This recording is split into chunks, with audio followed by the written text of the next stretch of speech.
Hello and welcome everyone to another episode of the FB Scouting Sessions. Today we're going to go through and basically pick out our most exciting transfers for each and every Premier League team, a player to sell and a player to buy. Hopefully these will be some sort of undervalued and underused assets for each Premier League side where you can make a bit of cash off them, and then the players we're bringing in will hopefully boost the level of the squad or increase the depth and help you on your way to whatever your objective is this season. So, I suppose, well, I've got my list in the Premier League order of the actual table, whereas Matt's gone alphabetical. So, do you want to start with? Well, I guess the question is, do we start with Arsenal or Liverpool? Uh, it's probably easier for me to rearrange mine, so I reckon we Okay. go with your order. Pardon me. I mean, that's not the. Excuse me. I don't know. Yes. So who have you got transferred out for Liverpool? Liverpool was a tough one because I think they won't do a lot of business because their squad's a little bit thin, and it's quite settled. Um, there's no obvious outs for Liverpool, but I went with Thiago. Okay. When is he back Um, from his injury? Do you know? I don't know, but I think like there's been some rumors about him, about teams having interest in him. So Yeah. I suppose I feel so like he he's probably probably. back. I looked at a similar area of the pitch um, myself, but I didn't really go for Thiago because I just thought with the kind of money Liverpool spent in the summer and the kind of money they're probably going to want to spend next summer on a first team DM, a first team centre back, and things like that to really boost the level of the squad. I thought this summer I'll sell an asset that has some value that is underused or perhaps quite far down the pecking order, and then Yeah, bring in someone who just fills out a bit of depth for the squad and provides another option. So yeah, I went for Fabio Carvalho. I thought bring him back off loan and sell him, or yeah, I did think about him actually. make a deal with. Is he still at Leipzig on loan? Or, They have actually recalled him. yeah. Okay, so he can be Um, sold straight off. Yeah. yeah, so they could sell him. I've seen rumors about him going back out on loan somewhere else because I think they recalled him because he wasn't getting good enough game time. But like, I could see them selling him as well because he had that full season last year where he was in the squad but ended up just not really playing. Yeah. Clearly, it's not really working out for him. So yeah, I could see that being a sale for them, and that would be one where they'd make decent money, whereas Yeah, Thiago would, I think yeah, he he could wouldn't really go. make 20, 30 mil probably at Probably, best. yeah, yeah, Because the thing is, if you look at the positions that he plays in, Liverpool don't really play with an attacking midfielder. He's either got to play in a wing slot or a centre midfield spot. So he's behind Szoboszlai, McAllister. I mean, at the moment, Curtis Jones as well. He's behind Harvey Elliott. He's behind Luis Diaz. He's behind Gakpo. He's behind Salah. He's behind all these players. And Liverpool are always going to be interested in more players. They're probably going to want to bring in a sort of big money right winger in the next couple of years. All these sort of plans in place, and I just don't see a place for him there. And it's not like he's ever played at a high level before. You know, he came from the Championship up to Liverpool and hasn't really got that chance yet. So it might just be that it's a yeah, bit too big of a step up. He hasn't been given enough opportunity, so best for him to move on. yeah. I think Liverpool are one of those teams where if it's not working out with a player, if a player's on the fringes, they rarely kind of slowly make their way in. You know, like I think Klopp's probably the kind of manager where he wants very specific things from a player, and if it becomes obvious that a player's not that, then because their style of play is quite fixed as well, they're kind of Yeah, their system's pretty fixed. So if it's not, if the player doesn't fit, then the player doesn't fit really. yeah. Well, I've Um, not seen too much of Carvalho to say where he could go, but I mean, if he was staying in the Premier League, I'd probably look at maybe you could go to a West Ham yeah, potentially. Fulham, uh, Um, Fulham, I think they've got Forest. enough depth in those positions. Probably could be a Crystal Palace signing. In terms of other leagues, I'd probably go German or Spanish division. Yeah, well, he's been at Leipzig, hasn't he? But um, yeah, I don't know how that went, but yeah, it's hard to say really because Oh, get him at Herona. yeah, That would be cool. well, yeah, that would be a good shout. I don't know if they yeah, I suppose they could do that. It's hard to say when you haven't seen a player that much really. Yeah. So who did you go in for Liverpool? So I looked at a few players. I based it off the fact that I thought DM they're going to do in summer and it's going to be a big signing. If they go for another centre back, I think it's going to be they're going to have to wait till Matip's back from injury to be able to sell him on. Um, I don't think they're going to make too many changes in terms of bringing in like first team starters because they are playing well and I think they do just need backup. So I was looking at players like Piero Hincapié because that would probably be the ideal player to bring in, but it's just not realistic. And they've already said they're not selling him, especially not to Liverpool. So Yeah, um, I look for similar players, players that play in centre back and can fill in at left back and have a bit of technical skill and also some physicality. And I went with Sead Kolasinac in the end. Yeah, interesting. bit of an old boy. I think. Wait, he's only 30. Yeah, He's not too it's a old, so name I've not heard in a while. he'd be cheap. And he functions really, really well. I think is he at Schalke or Hoffenheim? I can't remember, but Don't even know. he functions quite well in that side. I was having a look at his numbers.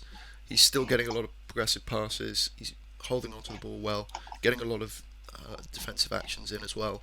So I think as someone who would be backup, with of course Timicas and oh, why do I forget this guy's name?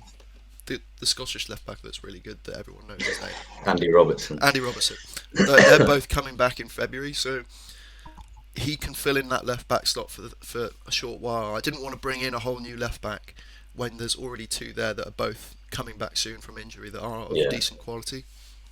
So that's what I went for him for, really.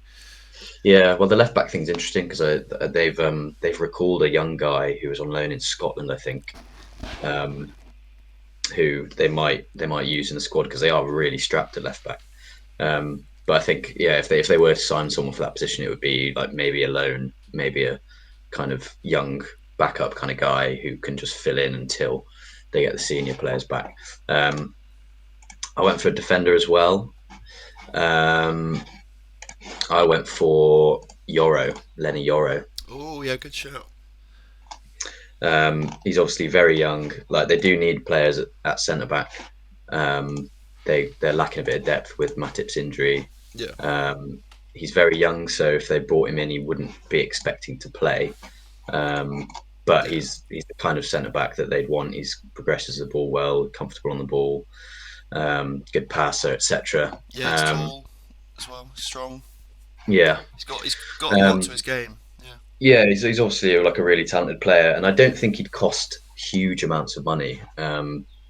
Because of like the club he's at, the league he's in, and his age. I don't think many clubs would be willing at this point to invest loads and loads of money in him. So I don't think Liverpool are going to go big in the window, and I think yeah, that could be one that's like fairly realistic in terms of the price for them. yeah. I think you're looking at They've got least 20 to be honest, because he has picked up yeah, a bit of media 20 or 30, yeah. attention. Yeah, But yeah, they've got like history with signing Kanate as well. They signed Kanate when he was young yeah, for 30 million or something.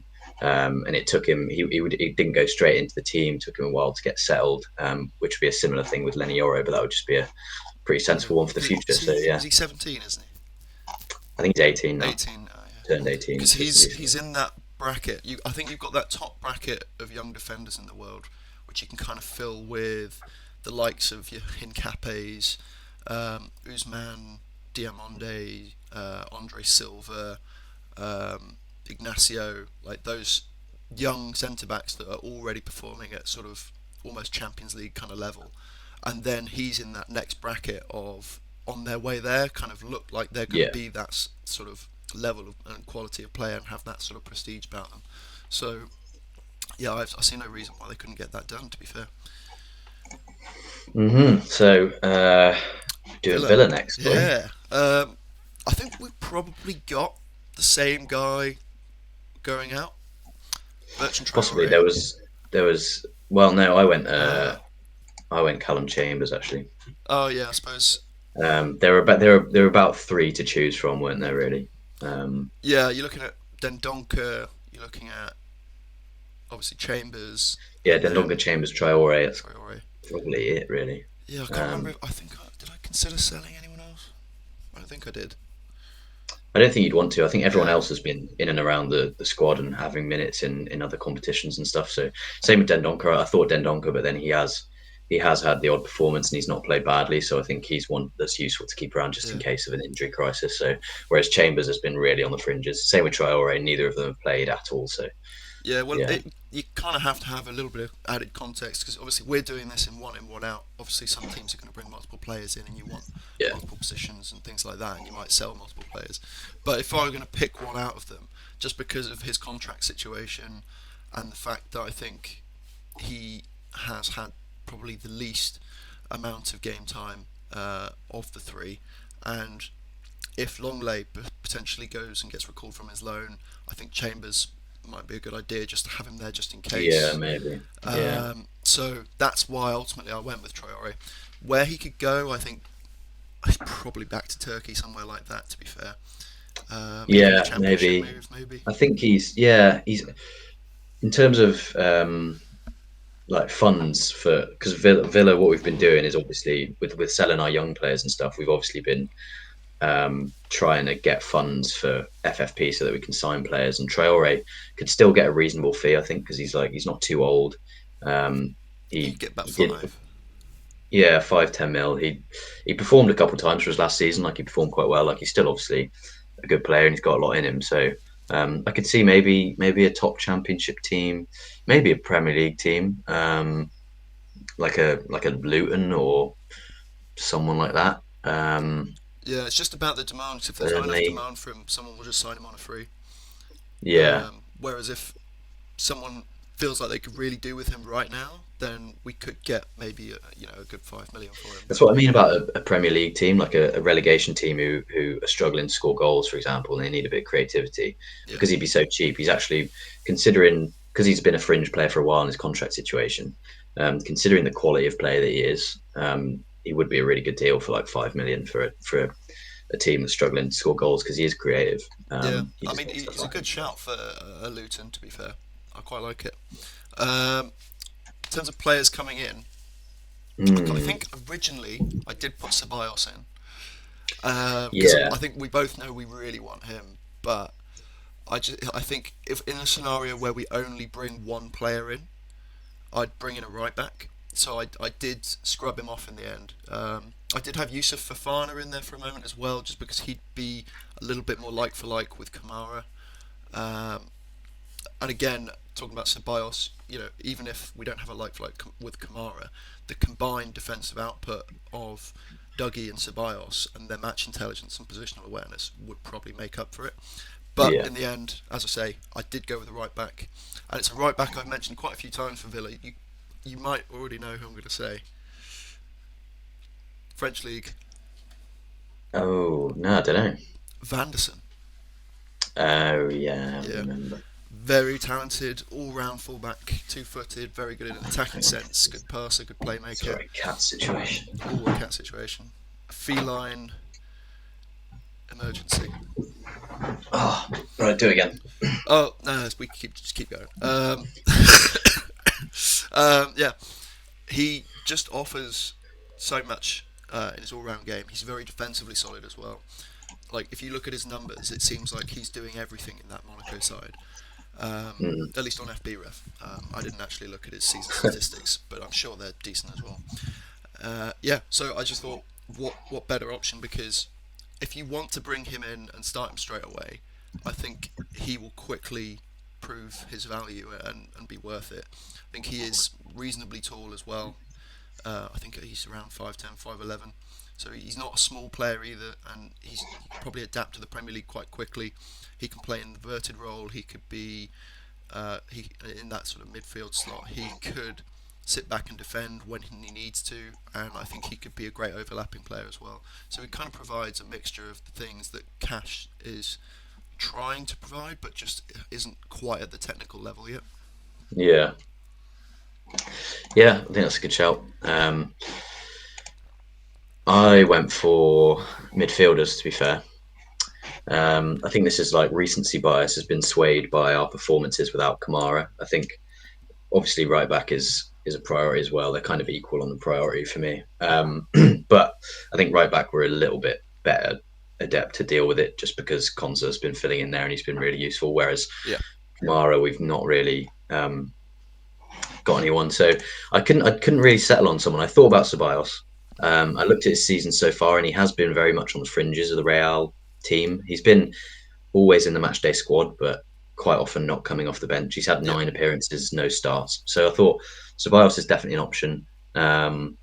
I initially thought it wouldn't be realistic, but I think with how much of a fringe role he's playing, um, I think you could definitely get him.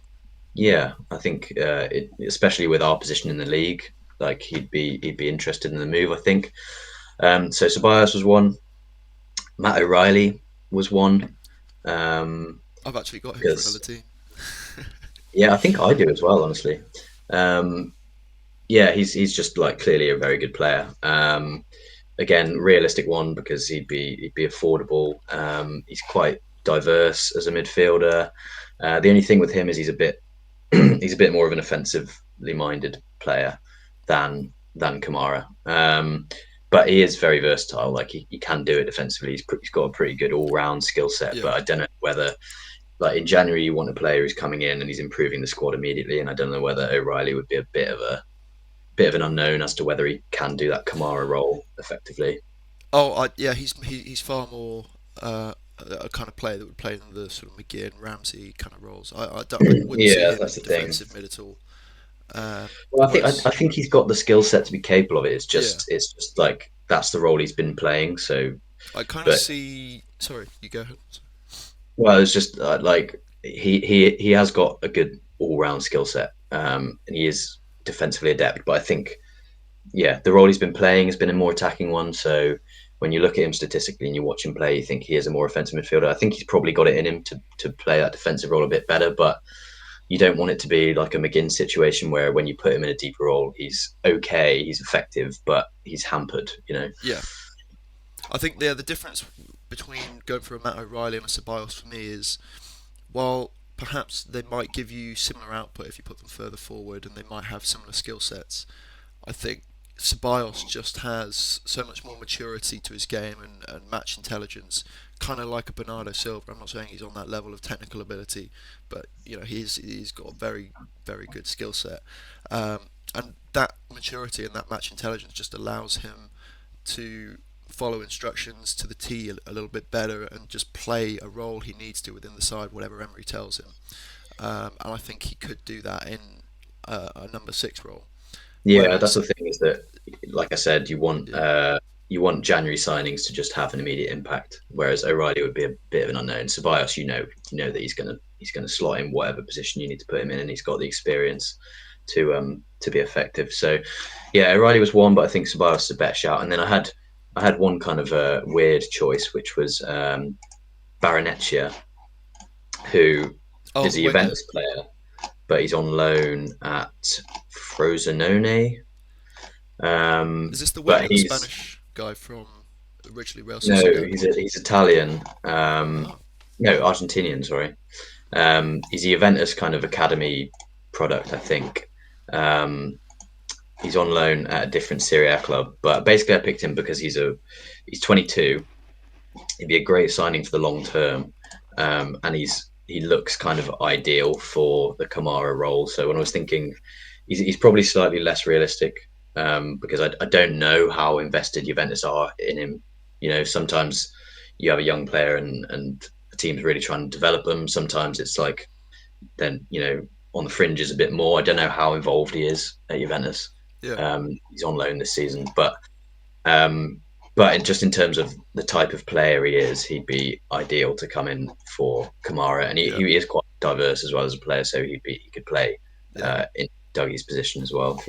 yeah. Well, just to Um, say one last thing on the Kamara position, I did have a look. As I said, I did mention Fofana. He's a little bit more well-rounded, but someone that I did look at who would be fairly cheap and would literally be like for like in terms of being a purely defensive midfielder who's making a high number of tackles and interceptions and is very focused on maintaining possession and being press resistant.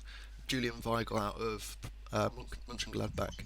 He is very similar in his profile and what he actually gets up to, uh, game in game out.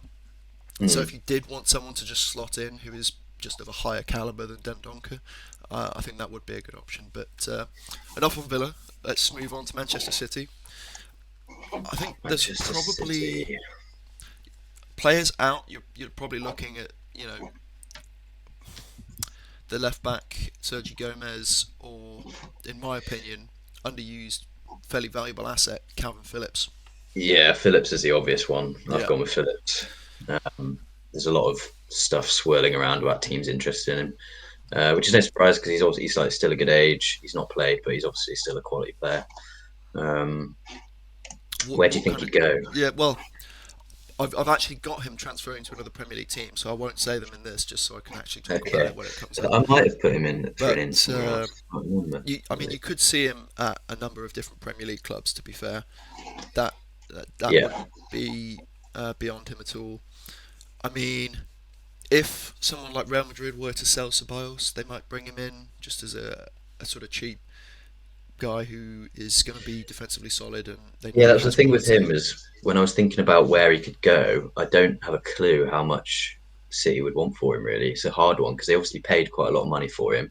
He's English, which if he's going to another English team makes him a bit more expensive immediately. Yeah, Um, and he's still young, but he's been on the fringes for so long that I find it might be hard for them to command a lot of money well, he's considering still he's got just a not long played. time left on his contract, hasn't it? It's another 3, 4 years at least, I Oh, think. really? Yeah, because he Right. signed. I think he signed like a 6-year contract when he joined, something like that. Yeah. So he's got a long time left on it. So in terms of uh, value depreciation in that sense, he still holds pretty much all of it.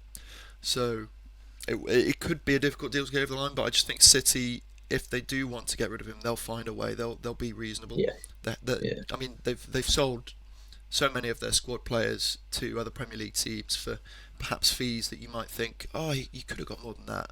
But Yeah. They just when don't you really want need to to move an worry asset about it, on, do they? yeah, you just you don't want to miss out on the opportunity to actually get that profit back and get that money back, Yeah. just for the sake of it being a few extra uh, million or whatever it is. So, yeah, that's the player out. For my player in, I've already talked about him, Yusuf Fafana. I thought he does stack up very similarly to Rodri because while Rodri is a DM and you want your DM to be predominantly focused with winning the ball back, in that City side, the DM ends up being a player that does get higher up the pitch because you do have all those centre backs behind you that can all sort of, in a sense, play a bit like a DM with the Yeah. formation they play. So they do need to be quite good going forward as well, have good progressive pass numbers, have good dribbling numbers, etc. And Yusuf Fafana does have all that. And the biggest thing with Yusuf Fafana, which is why I also put him up for Villa as a possible suggestion, is his contract is ending at the end of this year in summer. So he is going to be, probably half price, maybe possibly less. And his contract, I think he's earning less than 10k a week. So for the quality of Yeah. player you're getting and the Damn. financial Yeah. Villa risk, need to get on that, man. yeah, for the quality of player you're getting, the financial risk, it just makes a lot of sense. Yeah. I went for a midfielder as well. It was kind of a hard one because I think they're unlikely to sign someone to come into the first team. So I thought I'd go for someone who's a bit younger, a bit more of a long term signing. I went for Arthur Vermeeren. Okay, I think they might have been linked with him before. He's obviously on the radar of quite a lot of top clubs. He is very young, so it would be one for the future. But I think, he's the um, defensive midfielder at PSV, right? yeah, Yeah. no, he's in Belgium. Oh, he's in Belgium. Plays for Antwerp, yeah. Okay, Um, okay. but he's a defensive mid. He's kind of he's he's really good all round. He's very technical. He's very strong defensively, but also just press resistant, good at progressing the ball, good passer. What's his So yeah, frame one for like? the Is he quite future big? really. Sorry. How tall is he? Is he quite a big player? Is he No, diminutive?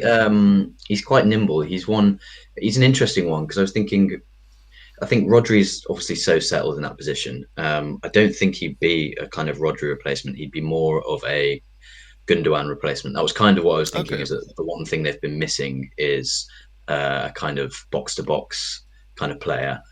He's not physically massive, but he is very strong defensively as well. So he's got that kind of. It's not that he's he's not physically massive, but he's got the kind of technique to be good at winning the ball and making interceptions and reading the game and stuff. But he'd probably be more of a Gundogan kind of player. Can do it defensively, but useful progressing the ball forward as well. Yeah. I think So yes, it's it was kind of a difficult one because I don't think they'll bring anyone in for the first team. So it yeah, I was think like, it's fairly realistic to expect them to potentially go for someone on the younger side of things because they are just about to pull that deal through for Echeverry, who I still yeah, keep meaning to actually look into because as everyone's talking about him, I haven't even seen a highlight yet. So I'll probably do no, I that. don't know much about him either. Yeah, I'll probably do that a little bit later. But yeah, no, some good suggestions.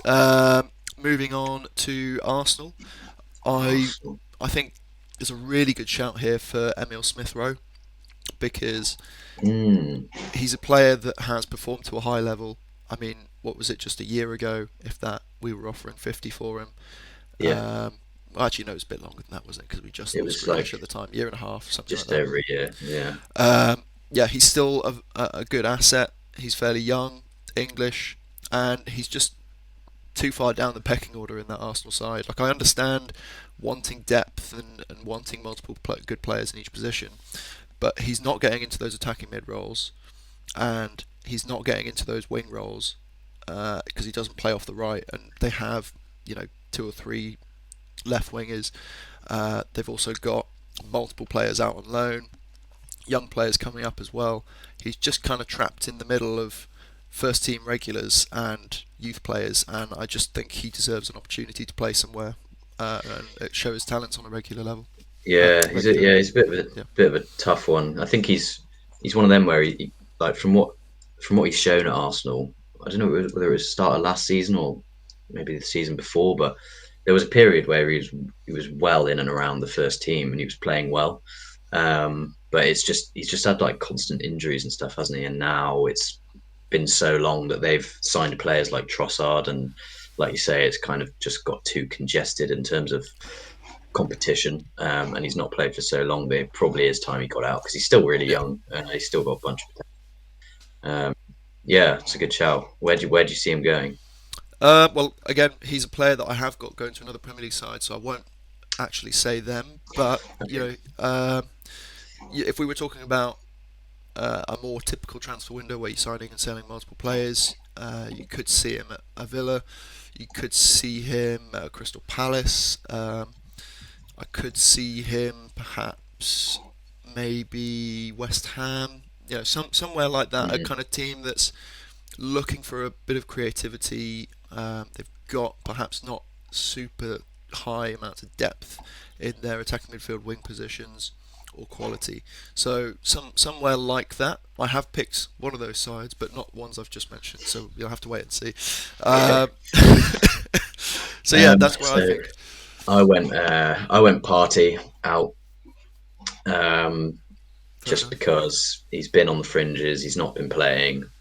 He's still a quality player. There's probably plenty of clubs across Europe who could use him. So that was a kind of I think fairly Prison simple FC one, would be really. his best bet. Yeah, I mean, ideally. Um, yeah, that was kind of just a bit of a straightforward one. I went Jimenez Wait. from Santiago Oh, Jimenez. Santiago. Jesus. I see. I didn't go with a striker because similar with the Liverpool situation, I'm thinking they're going to go big for a striker, and they've already spent what like 200 and something million. It's just not in their FFP to be getting away with signing like that. Because I think Yeah, maybe. Jimenez as well. You're probably looking at at least 45, possibly even more for him, to be honest. Which is why I didn't really look at that area. Instead, I kind of went with left back. It's not kind of went, did Yeah, I go with thought that left left back back. because obviously we've got Zinchenko there, but he's a very specific kind of role where he's coming into that midfield and inverting, and he's not actually spending a lot of time out on that left wing. And so I thought we'll get a player in who is strong, who's quick, who's agile, two-footed, can potentially play an inverted role, but also loves bombing it down the left wing and giving them that different option, because I think that is something that Arsenal have lacked this year. They don't have the kind of fullbacks that will provide extra width and be able to play early balls in and things like that. They're Yeah, well, very the main much, thing is that their wide players have been too wide. Um, so yeah, a fullback to take that space and allow them to come in more would yeah. definitely help. So I've gone with Ian Matson. Good shout. Yeah. And I kind of, so I suppose that does give away that I've got him as the sell option for Chelsea, but Yeah, he would be a good option for Chelsea to sell in terms of gaining some room in financial fair play, getting some of that back. I don't think he'd be massively expensive, and yeah, as I say, he can rotate with Zinchenko in that role. He's got time to grow into it. I know Timber can play there, but I think eventually he will probably end up in a centre back role, because when you actually look at the centre backs that do start for Arsenal on a regular basis, you've only really got three in terms of Saliba. Uh, what's his name? Gabriel, and Kivior. And yeah, then Timber, Tomiyasu, and Ben White have all been playing at right back, and I say Timber has played a left back occasionally. But I expect them to move into more centre back roles, potentially when the starters get injured and you need to rotate a bit more. And so yeah. yeah, And Gabriel started the season out of the team as well, didn't he? So like I feel like Gabriel's position's not necessarily nailed down. If Timber yeah, comes back from injury and plays well, could definitely see him getting minutes in that left centre back position. Um, okay, that's Arsenal. did you not think Zelensky. about any other players for Arsenal? Well, I thought about left back, but I didn't really go into any players. Fair enough. Obviously, I was looking at players they're actually rumored with, and you've got Tony as the big one, but Yeah, I just think, uh, not yeah, realistic, really, is it? if money's going to be an issue, then they're definitely not getting Tony in Yeah. January anyway. I could say another player I did think about for Arsenal was Truffert from Stade Rennais, but is it he does at Who's Stade Rennais, isn't he? I think I yeah don't know he who you're is. talking about. He's basically like a flying left back. He's a Oh, Moreno yeah, type. He just gets I know. super involved in attacking play, really high up the pitch, very technical, uh, great delivery, all the things you'd want. Good set piece taker as well. So he was of a similar vein of thought to Matson, but I just thought Matson with a bit more physicality, a bit more pace. Is I think is he homegrown at this point? I don't know if he's been I at think Chelsea he for long might enough. be. Yeah, Just had a few added benefits, probably costs a bit less. cost less definitely. Yeah, Yeah, so that's why I went with Matson in the end. fair So enough. yeah, Tottenham Hotspur. Um, Spurs, Who'd you go for? Spurs. Well, Oh Jesus. I went for two players who I've seen rumours about. The in is Dragutin, who they've been heavily linked with. Yeah, Uh, Looks like it might actually happen. Um, yeah, he's an interesting one. He's someone I hadn't really heard about before the links. Looking into him, he looks quality. He's kind of he's a I mean he's not Pau Torres, but he's kind of he's got attacking threat. He's like physically pretty massive. Um, he's good on the ball. He likes to hold the ball, and he's got like a lot of aerial capability as well, which maybe Tottenham have been lacking a little bit. I feel in defence. So yeah, that's one that just makes sense for them, yeah, it's especially fair with like the enough. injuries they've had. I have to lie, as it is an almost done deal. It's a bit boring, but that's fine, Matt. That's fine. That's fine. We're not a news outlet, but we could be. Yeah, well, Uh, I did go for some boring ones, but just because they're interesting to look into, really. was it Um, also because you did this last minute? I mean, yeah, but like, who's got the fucking time, man? Oh god, I love winding you up about not doing enough work. Um, so yeah, I'm guessing you probably went with Dyer as captain. I So did, but yeah, I thought about the outs. I like thought about who could go out, but I just thought Dyer's like too funny to like not talk about it because Dyer to Bayern Munich is just like Yeah, I heard about that rumor. mind blowing. I haven't got him going to Bayern Munich. I've got him going to another Premier League side. Okay. So I personally wouldn't send him there. This is a bit weird from Bayern Munich. I guess, Yeah, that's this is especially why I kind of put it because because it's just like, what is that about? yeah, especially because the Bundesliga is a fast-paced transitional league, and he's not playing because he's so slow. So it does Yeah. seem strange. Obviously, he wouldn't be starting out there, but still, it's strange. No, well, when I saw the link, I saw that it was like on Harry Kane's recommendation or something. I thought, is that how clubs do transfers, really? God, they used to do that with Neymar and Messi and Mbappe. Like, it's Yeah. not a good idea, is it? No, no. But yeah, I went for the same. Except my player in, I went for Tuta from Eintracht Frankfurt. Okay. He's a player that has played really, really well this season. Played all of his games at centre back. Again, similarly with a lot of the centre backs that we're going to talk about for teams higher up the Premier League, he's good on the ball. He can carry it. He can pass it. He's tall, physical, pacey.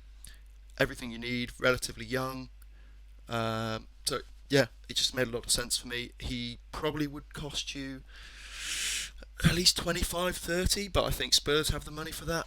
Um, Yeah, I can see them doing that. he is right-sided because I thought right-sided was probably more important than left side, just because they do have sort of Ben Davis that can fill in left-sided centre back. Yeah, I suppose right side they're a bit thinner if Romero's out. Yeah, and so that's why I went with Tuta because he's just cause Romero. I used to think of him as this incredibly aggressive defence-first defender, but when you actually look into his numbers, especially this season, he is a very good all-round footballer, and that's what Yeah, Tuta kind of he's good provides on as ball. well.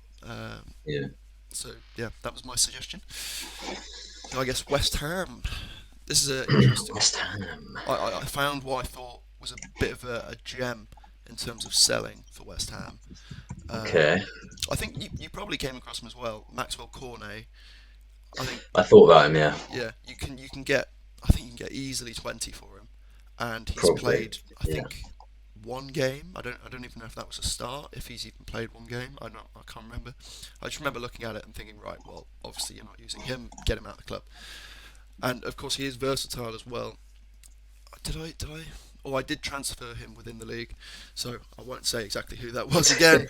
But yeah, he's someone you could probably sell him to a couple of the higher teams in the Liga and table. You could probably send him to Germany.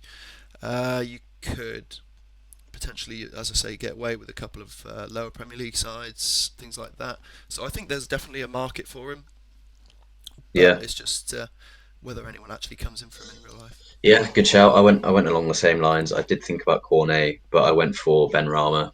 Yeah. Again, another player who's a quality player, still got plenty in him, but he's just not being used. He's kind of a bit too good to be on the fringes, and he'd do a job at plenty of teams. I could see him going to Turkey, Hmm. something like that. I could see him going to another Premier League side, um, and yeah, a player they'd still get reasonable amount of money for. Um, I went for Pavlidis from Alkmaar. Yeah, it's a good shout. Yeah, he's young. He scored an absolute boatload of goals in Eredivisie. Oh, he's not young. He's 25. Well, Well, I mean, for a striker, I thought he was like 18. that's reasonably young. Yeah, he's not old. But yeah, it's just a position that they could use a player in.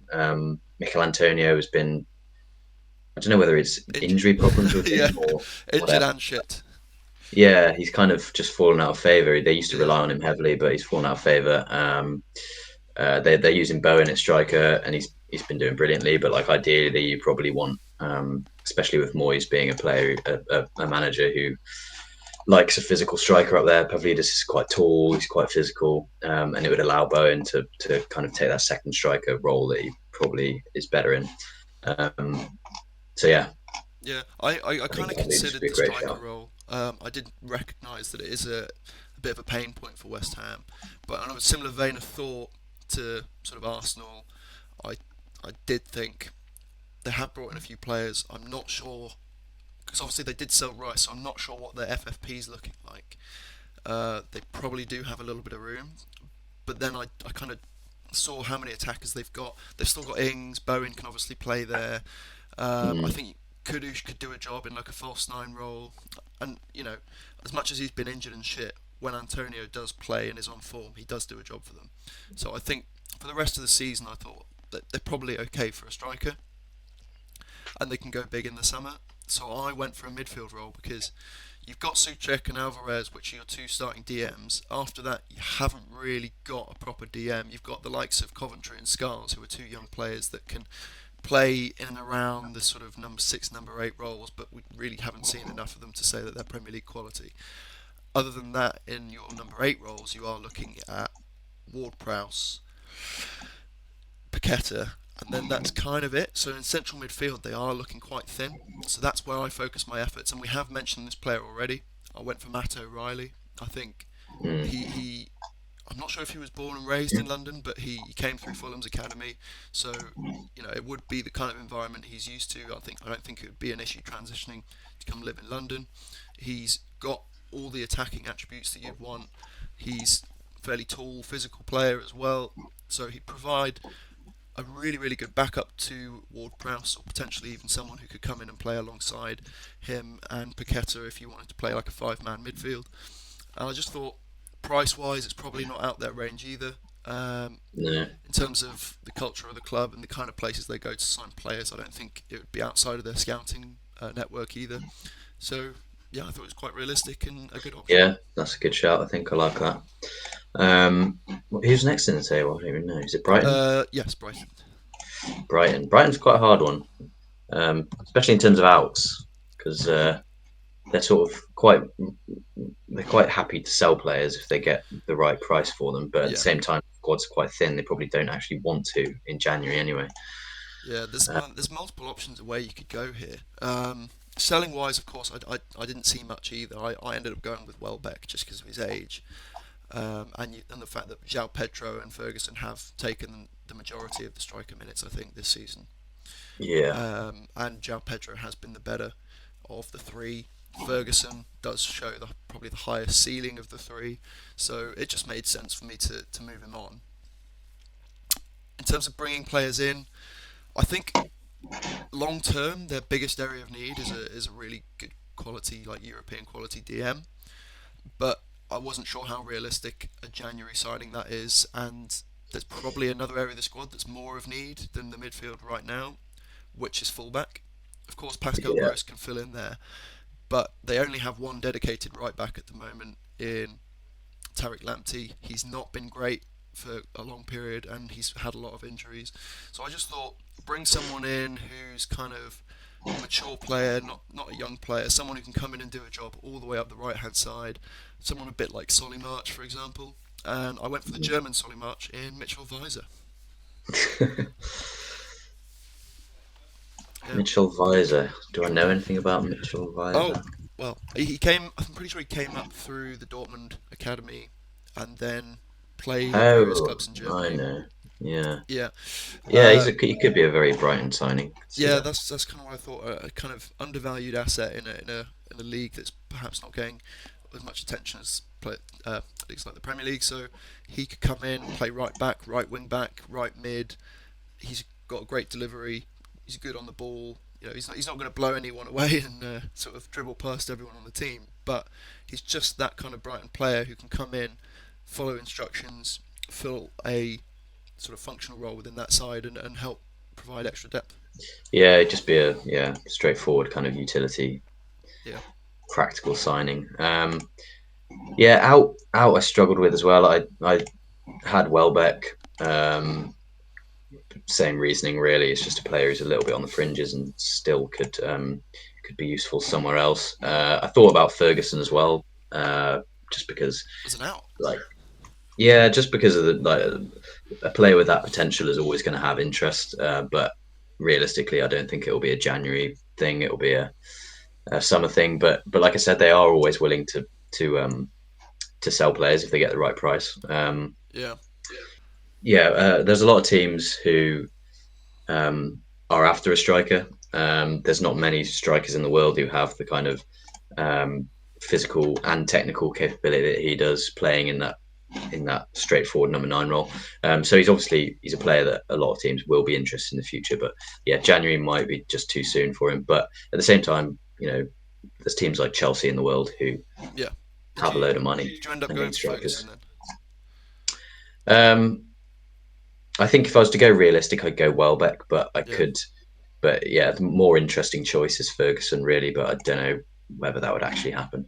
In Yeah. terms of ins, I went fullback as well. It's kind of the obvious position they're lacking in. I chose Sasha Bowie from Galatasaray. I Um, can't say I've heard much about him. I've heard his name before, but that's about it. yeah, he's like a decent age. I think he's 23. He's not super high profile, which is kind of why I thought he could be a Brighton signing. Also, he's young, and they obviously love a young player. He's just a really well-rounded fullback. He's good enough on the ball to play in Brighton's system. Definitely, he's useful going forward, but he's also just very solid defensively. Looking at his numbers, um, so yeah, that's that. Quality, quality. Yeah, I suppose with Brighton, you could be that could be one of those sides where you say, well, I don't really want to sell anyone from that side at the moment, necessarily just in terms of squad depth and where they are as an asset.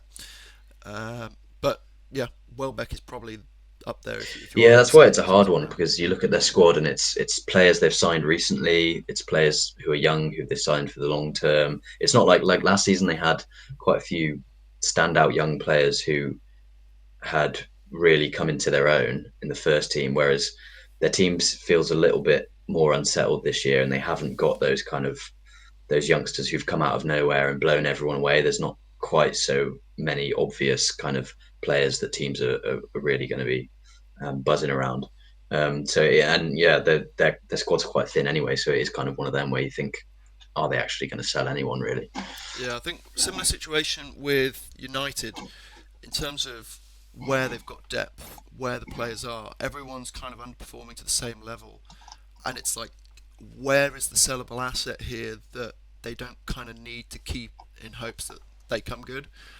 Hmm. And I thought the player that for me doesn't suit the system the most and probably kind of suits the league the least now, especially as he's aged, is Ericsson. I just think they realistically, I think they need to play two DMs, and that's going to be Amrabat, Mainu, Casemiro. At times, you could play McTominay there, but I just don't think Ericsson gets in that side at the moment. I don't think you put him in attacking mid. I don't think he gets into a number 8 role because I just don't think they're going to play them. He doesn't have enough physicality and gets about the pitch enough for me at the moment. He is declining, but obviously I will say he's still got a lot of those technical attributes that we all loved watching him for in the past, and he's still a great player. And I think that's why I would sell him on. You can get probably at least 10, 15 million for him at minimum. And you could probably sell him to nearly any league. I didn't go with a Premier League move for him just because I didn't really see anyone that had a space for him in their squad that could do with a 32-year-old Christian Eriksen. So where he would go, I mean, he could go to Ajax again. To be fair, try and help Yeah, pick them one of up. those end of career kind of moves. But yeah, quite a strange one. Yeah, I think I wouldn't go Ericsson just because I think, like you say, he has still got a lot about his game that is useful, and with them having in quite a bad moment, I feel like they'd want to hold on to players who can offer something and have experience and stuff like that. Um, Obviously, Sancho is the obvious one because it looks like he's on the way out. There's not much to say about Sancho really. I had one kind of weird suggestion, which was to go to another Premier League team, but I didn't have him as my final choice for the other team, so I will say it, which was McTominay. I Yeah, was it's an going obvious through, West Ham shout. yeah, I thought about him for West Ham. I was going through Newcastle as well, and I was thinking Yeah, he could could do a be an job. Eddie Howe kind of player. Yeah, But McTominay is a weird one because while he's never established himself in the first team for a long period of time, when he does come into the team, he seems to perform. and he's very versatile. So if they have injury problems at United and stuff, he can come in and he kind of always does a job. So I don't know whether they'd actually want to sell him really. Um, Yeah, that was my thinking. Like he's a very sellable asset that would have plenty of teams ready to sign him, but I just think when they're in a bit of a corner and they need a player to score a goal and get them out of it, he tends to be the guy that does it. yeah, he's So just there. Yeah, it's kind of tough to sell a player who's actually been really useful for them. So yeah. um, So yeah, well, United was a let's hard go one. for players in now. I've gone for someone who has been around for years and he's at the top of his game right now. He's in his prime. He's not going to cost you an arm and a leg, and he's for that right wing slot because they desperately need someone there. I've gone Domenico Berardi. He's playing Mm, really, really well still for Sassuolo, and they are currently just outside the relegation zone in Serie A. He's got, I think, something like 8 goals and 4 assists in 14 games, something around there. So he's performing really, really well. He's always had that kind of quality. He's 6 foot, so he's a sturdy, strong player as well. He would do a job in the Premier League. He's a great goal scorer. He can be creative. He can play up top, and I think he'd only cost you maybe 30 million, somewhere around there. So mm. I don't see it as a bad option for United because they've gone for No, far too many I like expensive that. players. I like the choice. The only problem with it is it sounds too sensible for Man United. Yeah, yeah, that is the thing. It sounds like too much of a good thing Mm, for them to sign a player like that. I went for Gahey, who's a player they've been linked with. I think they're very thin at centre back. He's young. He's obviously quality. I was thinking about how realistic is it. Initially, I was thinking Palace definitely aren't going to want to sell him in January, and he'd cost a lot of money. But I thought with United's new owners coming in, I've read that they've kind of provided an initial injection. yeah, And if it all gets through, they will have a decent amount of money at the end of the January window when it all gets cleared and everything. And I thought, I still think it's maybe not that realistic, but I think quite often new owner comes in, they maybe want a statement signing, especially Man United. Like they love those statement signings. That's all publicity and marketing and stuff. yeah. And Gahey would be that. He'd be, I mean, practically he'd be great for the team, but he'd be like a boost in terms of the fans would love a signing like that, promising young English centre back. So yeah, Gahey would be a great shout. Whether it actually happen, not sure, but maybe if they get money from the new owners. Yeah, I think So Palace would want a massive fee for him. I yeah, looked at he would centre be back. expensive. I Yeah. did look at centre back, but I couldn't see a reason to buy another centre back. They've just extended Lindelof's deal. They're about to extend Varane's deal. Maguire's not going anywhere at the I thought they moment. were going to let Varane go. No, what they just mentioned in a recent press conference they're in talks to extend his contract. Oh right, okay. And he has played really well this season. To be fair, out of the Man United centre backs, he's been one of the better players. So as I say, Evans just come in. You can't really sell him. I think I Mm, am missing another centre back. Oh yeah, Lissandro Martinez. When he comes back, yeah, he's going to be quality. So at the moment, with the kind of centre backs they've got and the way they're performing, Maguire's been actually pretty decent. As I say, Varane's been decent. Lindelof is decent at times, and we all know Lissandro Martinez offers quality. I just didn't see it as an urgent need for January. And of course, Shaw can always play there as well. So I yeah, left that out personally, but yeah, it's a yeah. good No, I shout. see that. To be fair, like it does make a lot of sense, especially Sandro Martinez coming back because was he the first player Ten Hag signed? One of the first players Ten Yeah, Hag one of the signed. first. Yeah, Um, Obviously, a player that Ten Hag loves, and he's going to be first choice in the left centre back role, which is where Gahey plays as well. So it does make sense that they potentially wouldn't go big on centre back um, this window anyway. Um, all right. Newcastle United. yeah, Newcastle. Newcastle's a hard one because I've been everything I read about Newcastle is they're not going to have a lot of money. Yeah, Um, they're not. so Newcastle's quite a tricky one. Think about ins. Yeah, Um, I suppose the player I went with for an in, you could go for a loan. You might pay full price for him. I'm not sure. But the player I went out, I went Matt Ritchie. Because obviously thought about they him. have got a few of these players like Kraft and Lascelles, etc., that are kind of the old boys from when they were relegation candidates that are on the fringe of the squad and provide that depth. And I thought I'll leave the sort of centre backs and full backs because that area of the team in terms of depth is a bit messy, and I don't really want to touch it. And I think if Yeah, you're going to bring someone in at fullback, you probably go big on a left back. And obviously, as we say, they don't really have a ton of money.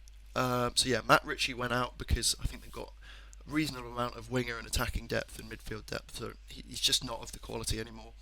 And coming in is Calvin Phillips. Now, obviously, we say they might not have the money. I think he would be cheaper than what City paid for him at least. I don't know exactly how much that would be. Could you go as low as 30 potentially? Maybe. Not sure. possibly. Yeah, I think if City want to get rid of him, like we said, they're not really that fussed about fees and that. To be honest, I think if they want to get rid of him and they need him out of the squad, yeah, I think they'd go for 30 mil probably. Yeah, and he's a kind of profile that I just don't think Newcastle really have at the moment. Of course, Guimaraes can play a defensive midfield role, but he's progressed into more of a box-to-box number 8 at this point. And if you want someone to be a dedicated number 6 and try and shore up that defence and kind of fill those gaps between the lines that seem to be getting opened up so easily for Newcastle at the moment, I just Yeah, think who'd they he's actually looked good at the play in moment. midfield?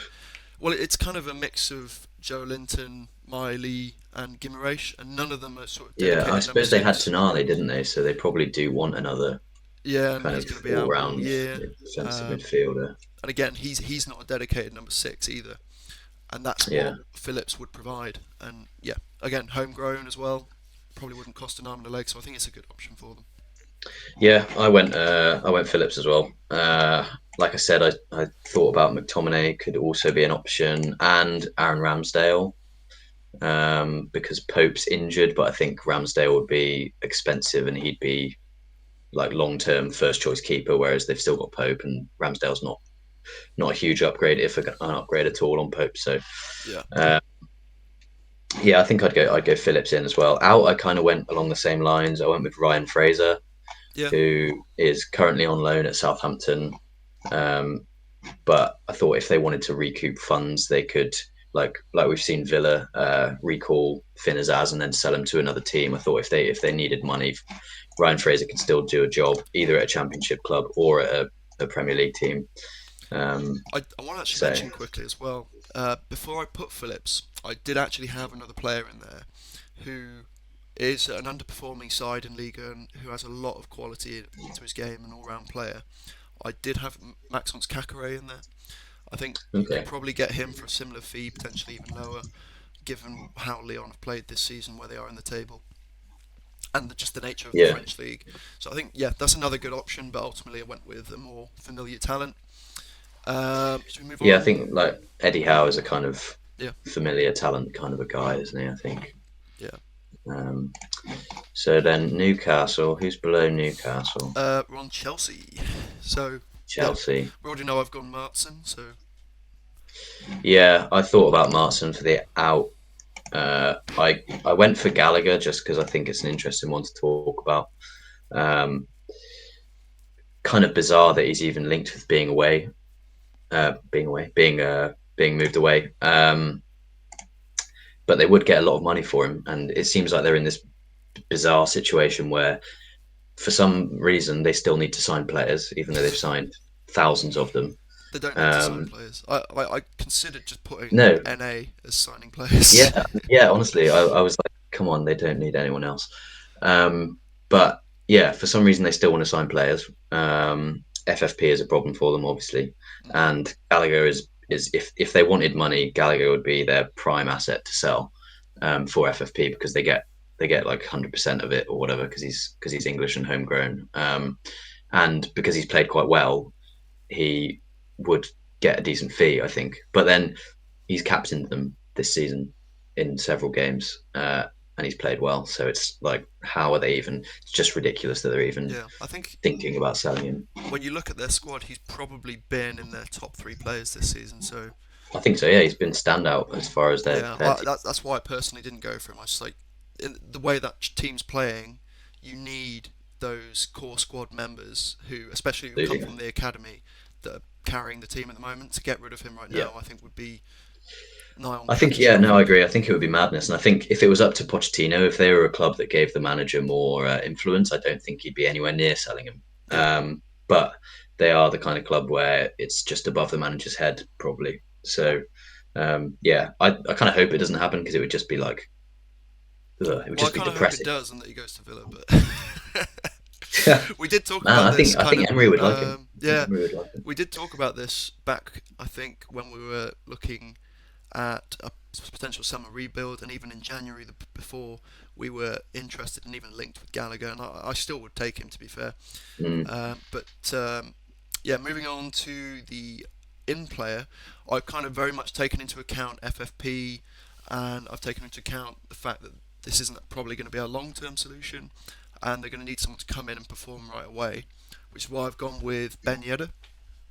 He's yeah. someone that would instantly come in and score goals. He's very prolific, very skillful, very talented, great passer of the ball, great dribbler of the ball. He would be a slightly different option to what they've got. They've got your sort of more typical big number nine in Brozier. They've got your in behind kind of winger stroke striker hybrid with Jackson.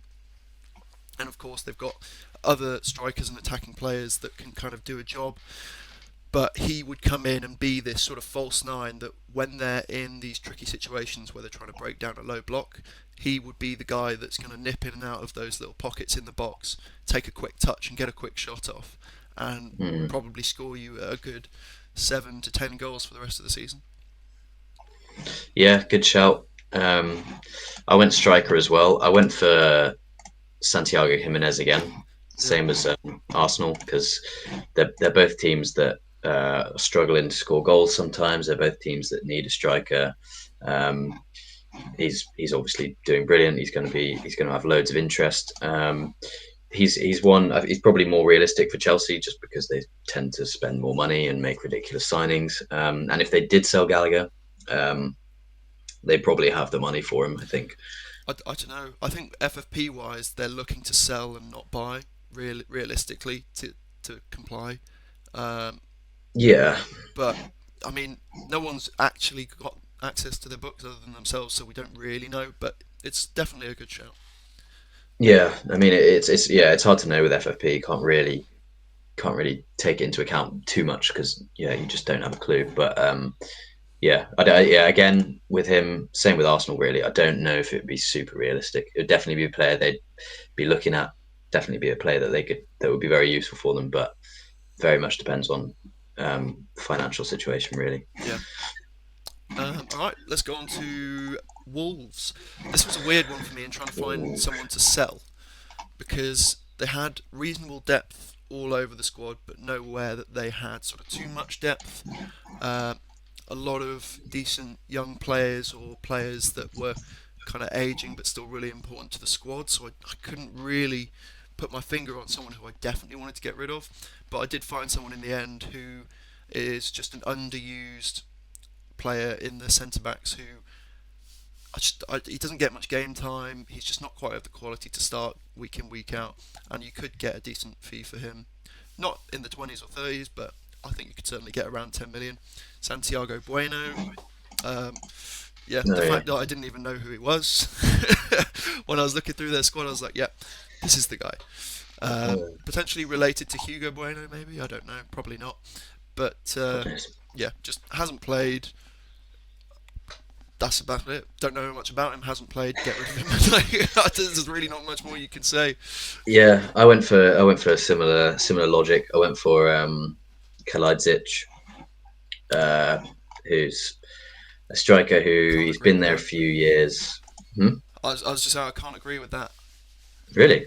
Yeah, Well, this was potentially slightly influenced by my in because I went for a striker in.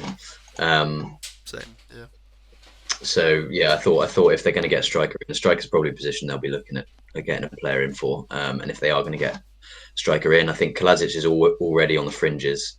Um, he's been there a few years. He's never really nailed down um, he's only a been run of 18 starts or months, hasn't anything. he? 18 months He a year. signed. I think he signed last summer. So yeah, Yeah, yeah, yeah, a year and a half or something. he had a decent injury as well. I've quite liked him when I have seen him playing for Wolves, which is why I didn't go for him. And as well, they don't have great striker depth. I think Cunha, while he can play there, he's much better suited as a number 10 or perhaps a left mid kind of role. Other than that, I can't actually think of who they've got in the squad that's an out-and-out striker. So, well, obviously Colenso, Hmm. but he does offer obviously a huge aerial presence, and he's actually a decent passer, which I didn't realise. I think it was against when he played against us, and he started playing these like whipped balls He in did behind our come on and play defence, well, didn't he? and I was kind of like, Jesus Christ! I thought this guy was supposed to be a target man. What's he doing? So Yeah, well, I the thing quite with like him him. is that it was partly that I think part of the reason he's not found his place in the squad is that maybe the style of play has changed since they signed him because they've got a Yeah, different manager. And it seems like O'Neill likes players who are kind of tricky and dynamic and more of like a false nine kind of a striker rather than a more of a physical out and out number nine kind of striker. So I thought that's potentially why he's not found his place in the squad and potentially why they might want to sell him is because he's not finding his place and it's a stylistic thing and that's not going to change anytime soon. So that was kind of influenced my thinking on the sell as well, is that maybe he's just not the right style of player for fair the new enough. manager. Yeah, I So yeah, think we both yeah. went striker in. Yeah, I suppose I'll go first. So I went with kind of a relatively pacey, more of a poacher number 9 who has also scored some amazing goals this year and a lot of goals and would be very, very cheap with a £17 million release clause in Seru Girassi. Mm, I don't know if I said that right, but yeah, we've all heard of him this season. We yeah, know how good he's playing. And yeah, for that kind of price tag and with the struggles Wolves have had up front, I just think, why wouldn't you? You know? yeah, yeah, definitely. Yeah, the release clause is crazy on that, and they're obviously not a team that has loads of money to spend, but that would be really smart. That would be really smart signing if you can get him for that money. I went for one. I went for a striker who is great, but I don't know whether he'd actually just be unaffordable for Wolves. I Possibly. went for Ekatike. Ooh, yeah. Maybe you could get him on loan. Um, It's not a bad shout for a loan, at least. I think he's the type of striker they'd want. He's more in that kind of dynamic, creative, good on the ball, but like also you know pacey and stuff. Um, but and I don't know. I just don't know whether he'd be too much money. But yeah, like they could it could be a loan, and then if PSG feel like they want to sell at the end of the season, he might be a bit cheaper because he is, he's not in the picture at PSG at all, and they won't want to lose value on a young player. So I could see them wanting to move him on, but I don't know how much money Wolves would have to spend. Yeah, that is the only thing, isn't it? It's just with all the players they did sell to comply with FFP, it's just whether they're going to bring in anyone with a decent fee. So it could end up being a loan or a cheap player like Garassi. So let's move on to Bournemouth. This one, in a similar vein to Wolves, I didn't know if they really have the funds to be doing anything big, so I just wanted to fill out an area in the squad where I could add more depth, someone that the manager's familiar with and adds to that style of play. Sell-wise, I've got rid of Rothwell just because he's not really played much and he's not really of the standard, and you could ship him off to the Championship for a couple million or something like that, and Mm, at least get some more wages back on the books and add a place in the squad. And in to replace him, I've got Oscar Valentin, a defensive midfielder from Rayo Vallecano. I believe that's where Iraola came from, or was it Almeria? I can't remember. yeah, no, yeah, it was yeah. Vallecano. So yeah, they are familiar. He'll know the style of play, he'll know the tactics.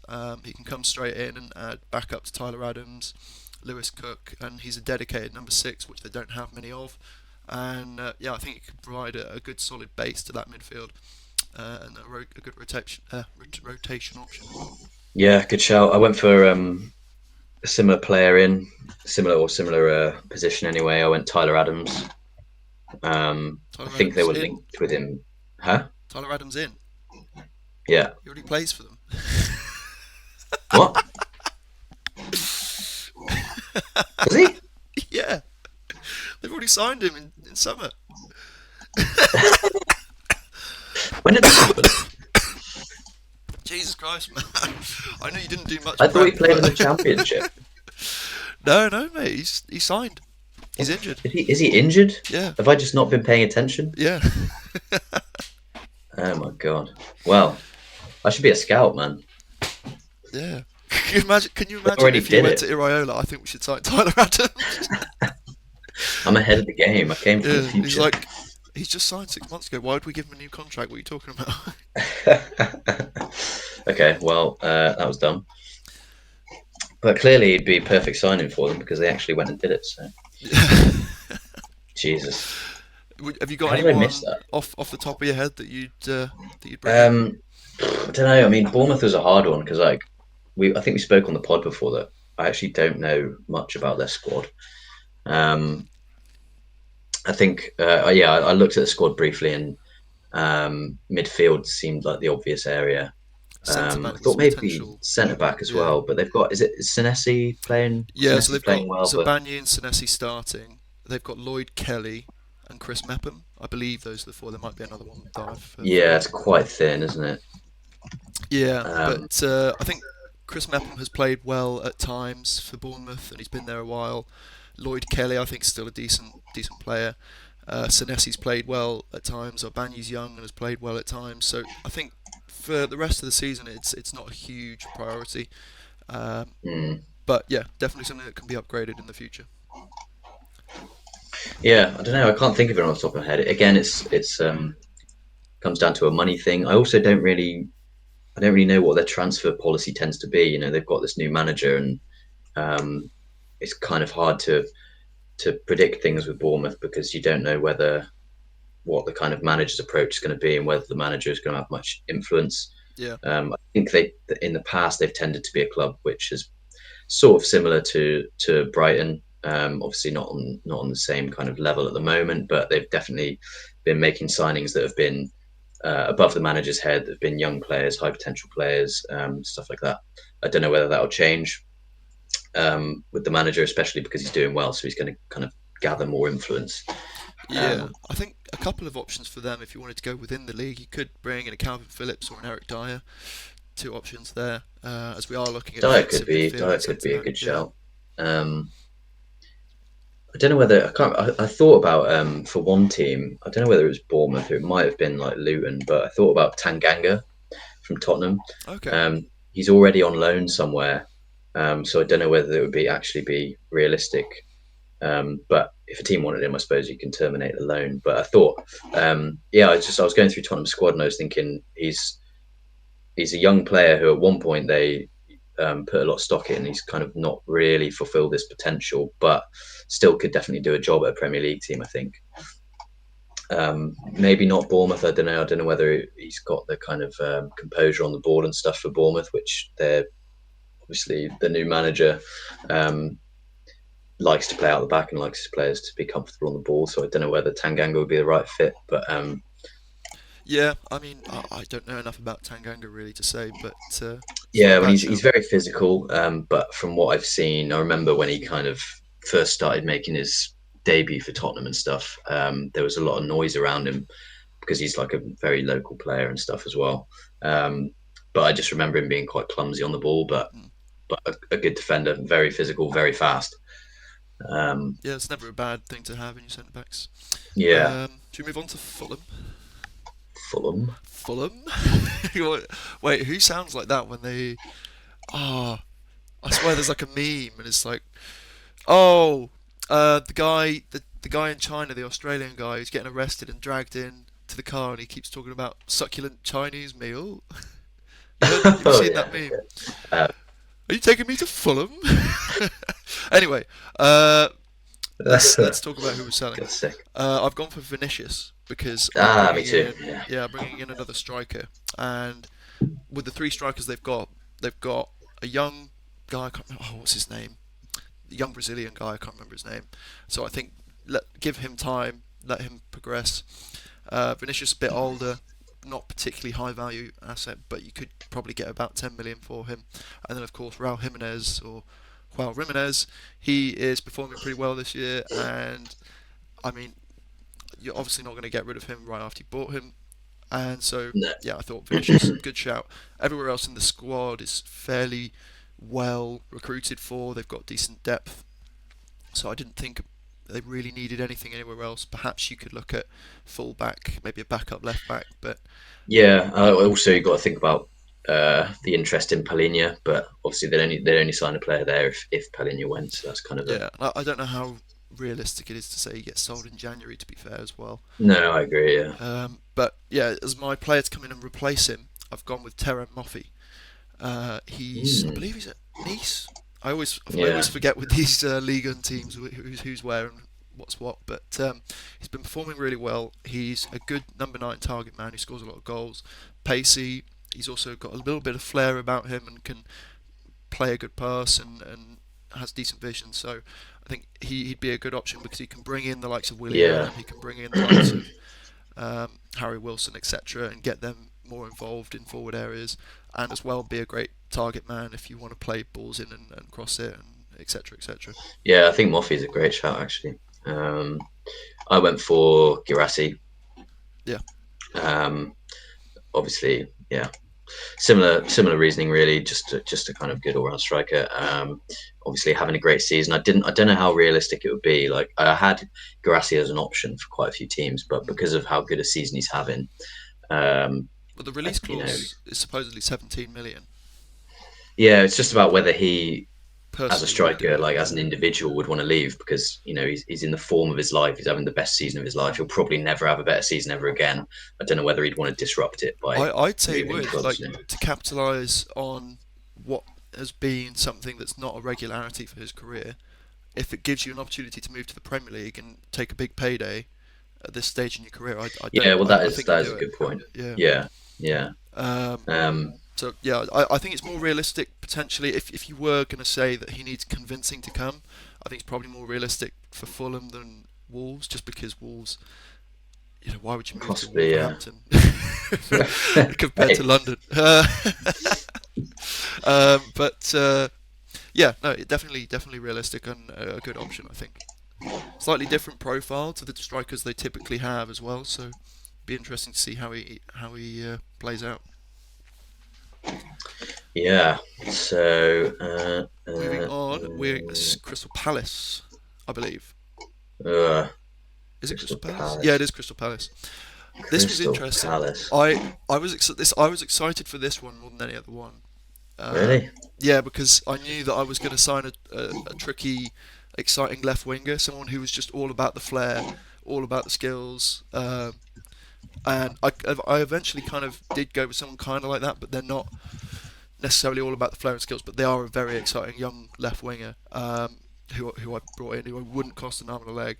Selling, I just look for someone in that midfield who doesn't really suit anymore in terms of not playing as a defensive midfield, not being an attacking midfielder, just being this kind of meh number 8 who just sort of moves the ball around. I got rid of Will Hughes. I think you could get five, Mm. 6 million from the Championship for him. Potentially send him back to Watford. So not a bad option in terms of selling there, and to bring in someone for that left wing spot to play backup or start ahead of Ayew, I went with Serencio Somerville. Okay. Yeah, a player that a lot of teams are interested in.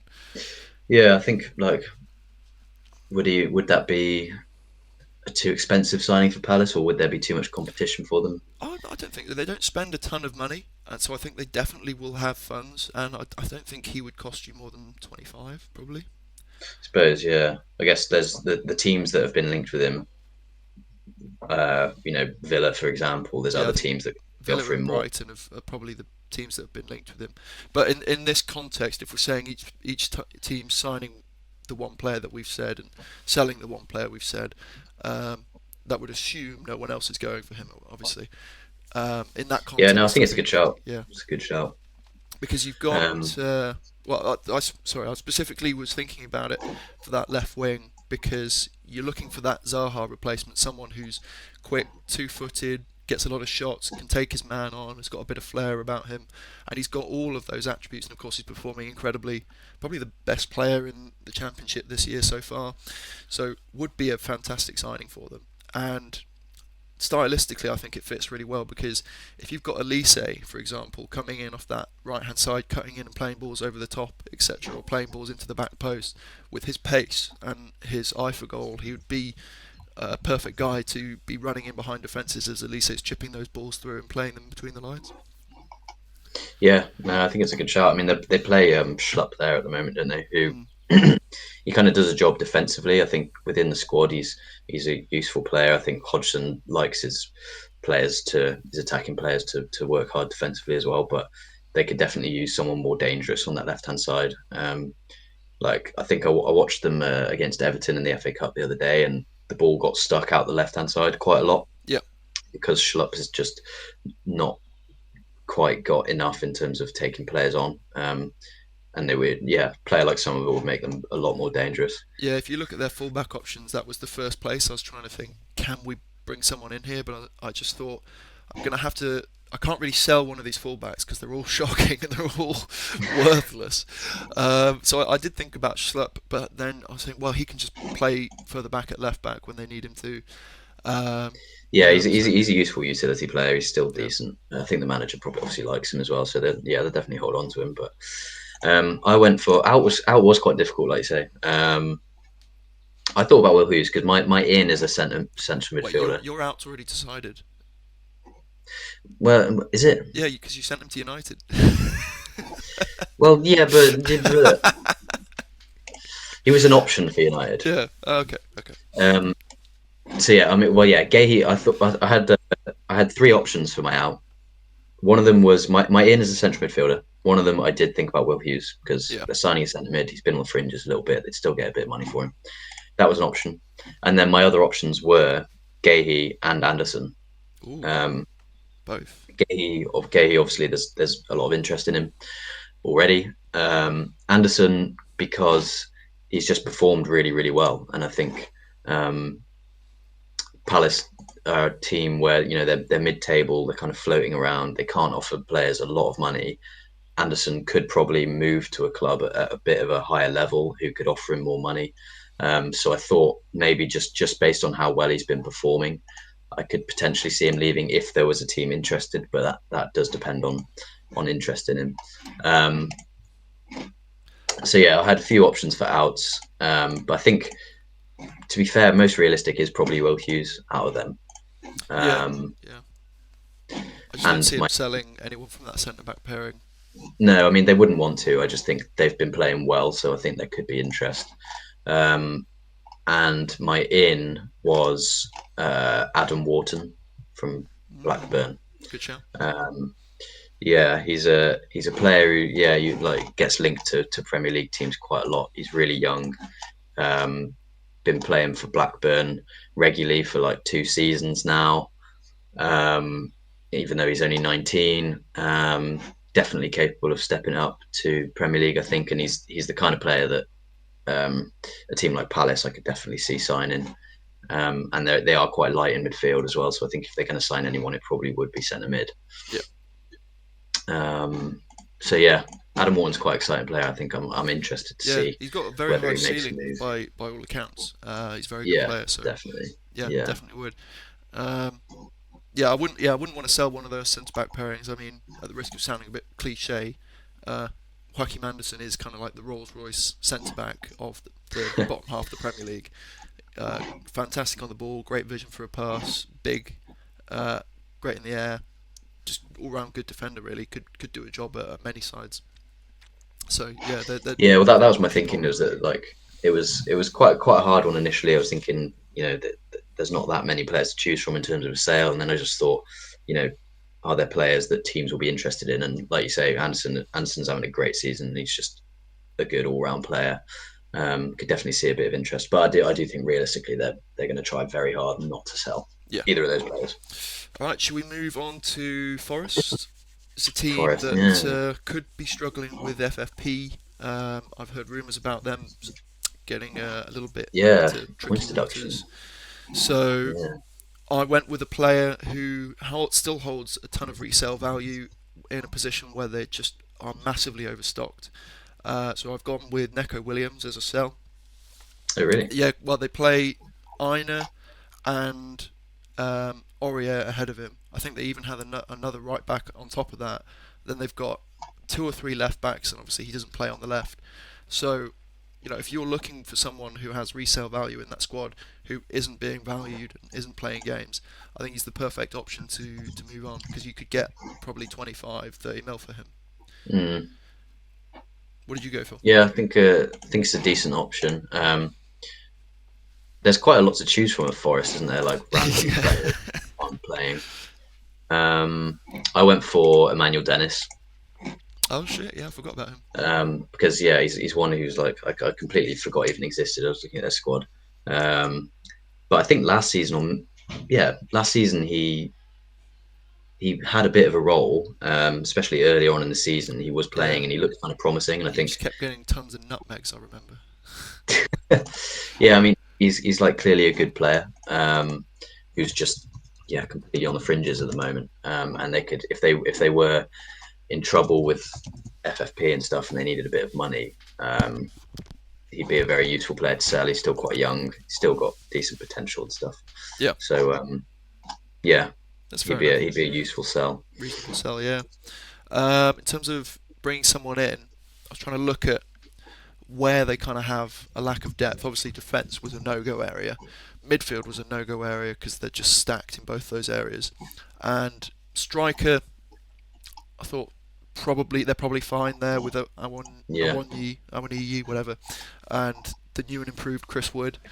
Um, and well, I had a lot of players in suggested for this role. I looked at players like Suso. I think there was another left-footed right winger that I looked at. I can't remember who it was now. Who I just deemed was probably a bit too expensive. And eventually went with Maxwell Cornet okay, from West Ham because I thought with Gibbs White, with Hudson Odoi, Elanga, you've got three wingers there. Add one more into the mix who are all going to be up there in the forward areas. You've got then two wingers to play each side. Um, just add a bit more depth, really. And he's someone we have seen can provide quality. And yeah, I don't really have a whole lot to say. I just think they need a bit more depth up top, and he could yeah. be a good I cheap thought about option for them. striker. I thought about striker. I think like again recency bias. I think with Chris Wood having that amazing game the other day, um, like with him and a 1 year, I think they're probably fine. But like with the 1 year injury, still a little bit light. I do think that they could use a player up there. I actually did go for a midfielder. Okay. It was a tough one because, like you said, they've just got so many players. But I still think I don't know with the new manager. I don't think the midfield is settled. And like when I'm looking at their lineup from the last game, they played Ryan Yates in midfield, and I feel like they could upgrade on that. Um, FFP is a concern because like my initial thinking was they're a team that's not afraid to spend a bit of money, but with all this recent stuff about them potentially being in trouble, it kind of changes things. But I thought of Wilfred Ndidi as a Okay. useful signing for them. Um, Again, a bit of a tough one to predict how realistic it is because I don't know how much he'd cost. He's got Prem experience. He's kind of been highly regarded at various times in his career, but now he's in the Yeah. Championship. Um, he's probably going to get promoted with Leicester, which probably makes him a bit harder to get. Um, but I think he'd be really useful there for them in the midfield. I think they're kind of a team that it's hard to say with the new manager because they were a team that was kind of quite fragile, and that I think despite all the players they've got in midfield, it never looked very organised, and I feel like they could use a player who can break up play a bit better and can kind of hold the midfield together. Um, Well, my only concern with that is the fact that they've already got a really, really good DM in there in Sangare, and then they've got a great box-to-box midfielder in Dominguez, and they've also got the likes of Oral Mangala, and I'm pretty sure there's a couple more that I've forgotten. yeah, I That mean, was yeah, just that's my the thing. concern. They And have obviously, you say they have Ryan got a lot of Yates is players there, there. so I think they've got enough talent. I mean, Sangare was someone we were talking about for Champions League teams, and is probably at that level. Um, there's definitely a great midfield to be derived from that squad, given time and given the right coaching. So that's just why I Yeah, didn't really think about those kind of roles. But yeah, no, it's not a bad shout if you can get him. yeah. I mean, yeah, it is a bit of a naff choice to be honest. But It's just like they're so stacked. I think he'd be useful for them. I think um, for the style of play that Nuno likes and the kind of players that he had at Wolves, I could see him indeed fitting the profile of play that he likes. But like you say, they have actually got plenty of decent midfielders in there. Fair enough, Um, fair enough. Brentford. yeah, This one was a Brentford. little bit of a difficult one in terms of finding a player out because a lot of the players that are Mm, worth something in their squad are actually very important to the first team. yeah, Um, I think in terms of out and out wingers, you've got enough there. It's probably the left side that's slightly weaker because you've got Chardin and Buemo on that right side. Striker, obviously they're going to be fine with Tony coming back, and I can't remember who they're currently playing at striker, but in my mind when I looked at it at the time, I was like, yeah, they it's good play enough, good enough backup. Wissa. Yeah, and then Maupai's still there. He scored last night as well.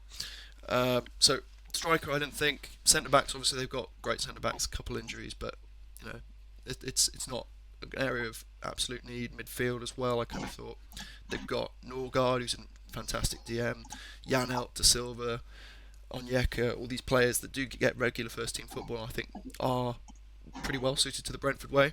So I ended up going with someone who can play a bit of a hybrid left wing attacking midfielder who can provide a bit more creativity, be a bit of a hub of that sort of build up play in the final third. And I went with Emil Smith Rowe from Arsenal coming in. Mm, Um, and that was obviously partly, London based, etc., etc., and Premier League player already can transition smoothly into that side, but also my out player because he was the only one that I saw had sort of resale value and was an undervalued player, not getting enough game time and not really performing. Damsgaard. So I thought that was a nice kind of like for like switch in a way, where you get yeah, someone out who's been underperforming, still has resale value, and in the exact same position with almost a similar style, you get someone who's English, who's performed to a high level in the Premier League before, so you can get them there again, and just is generally an upgrade on the player they have, and probably wouldn't cost an arm and a leg. okay, interesting one. Um, yeah, out is quite tricky because they're really thin at the moment.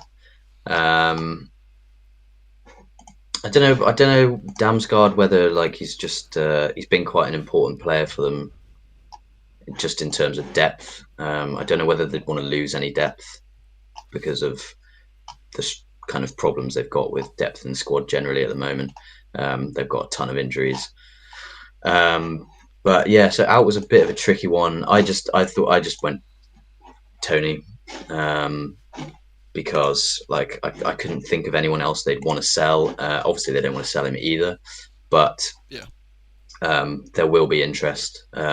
Whether it will happen in January or not, who knows? But I think they're going to want to hold on to basically all of their squad this January. To be honest, even if they yeah, sign a player or two, I think they're going to want to keep as many players as they possibly can. And Tony's probably the only player I'm looking at in their squad who which teams are actually going to be interested in. I think Maybe there's a yeah, few other if I were making players, that but suggestion of Tony out, I think Terry Moffey would be a good replacement. yeah, well, that was my thinking. Is if Tony's going out, they probably would want another striker. I mean, Wissa's been okay for them. Mope's like Shit. he's Mope. He comes off the bench and he doesn't do anything, but he's been there. Wissa's been alright, and then Mbuemo's kind of been playing in a sort of hybrid kind of forward role.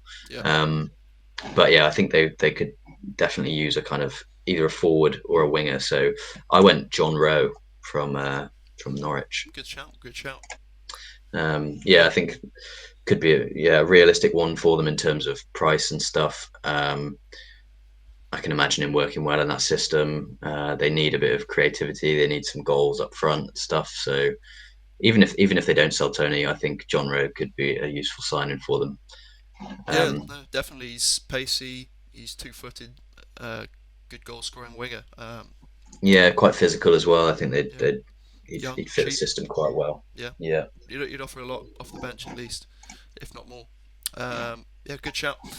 Right, so on to I forgot what team is this? This is Everton. Sorry, sometimes when I look, because I'm just looking at players that I've suggested and have to remember. I saw, because I've got Gomez as an out, and I was like, wait, is that the Gomez at Wolves? Why are they down there? But yeah, I've got Andre Gomez. Not played particularly many games. He's had long-term injuries. Doesn't really fit Sean Dyche's style of play. He's not particularly physical, pacey. He's not exactly got an engine on him necessarily. So I just thought someone that you could get a few million for, and provide more opportunities to the rest of that midfield, because you've still got Gay, you've still got Garner, Anana, you've still got who else is there? Did I say Decore? Yeah, I think I did. But yeah, you've got a number of midfielders in there who are all decent level, sellable assets that are actually getting game time. So you wouldn't want to necessarily get rid of them mid-season. And Gomez is just someone who could give you a few million, doesn't necessarily get that much game time, and doesn't really impact the squad too much if he leaves. Yeah, fair enough. I thought about Gomez as well. I had two options. It kind of depends on what approach you think Everton are going to take, I suppose. Gomez, for similar reasons to you, but then the thing with Gomez is that he has actually played in recent games, um, and Yeah, he's they still a very, picked very up some good player. injuries. Is that because of injuries, or is Well, they have had like I think maybe Garner has been injured, and Decore has obviously been injured, but he doesn't really play in the same position anyway. Um, but yeah, he's come into the team not necessarily because he's going to be a first choice going forward, but because he is still a very good player, um, and he's useful as an option in the squad. Um, and then I thought, so like maybe they'd want to hold on to Gomez. Um, and then I thought, but then I thought like with their financial situation, maybe they're going to want to look at making money off someone. I thought, is Gomez going to actually command much money because he's no? been out for so long and stuff?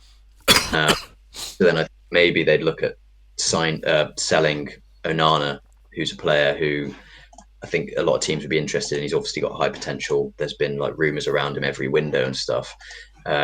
If they were taking a more of a kind of an approach of we need to recoup some money and maybe reinvest in different areas, I thought Onana is someone they could sell, um, just because he get them a very decent fee.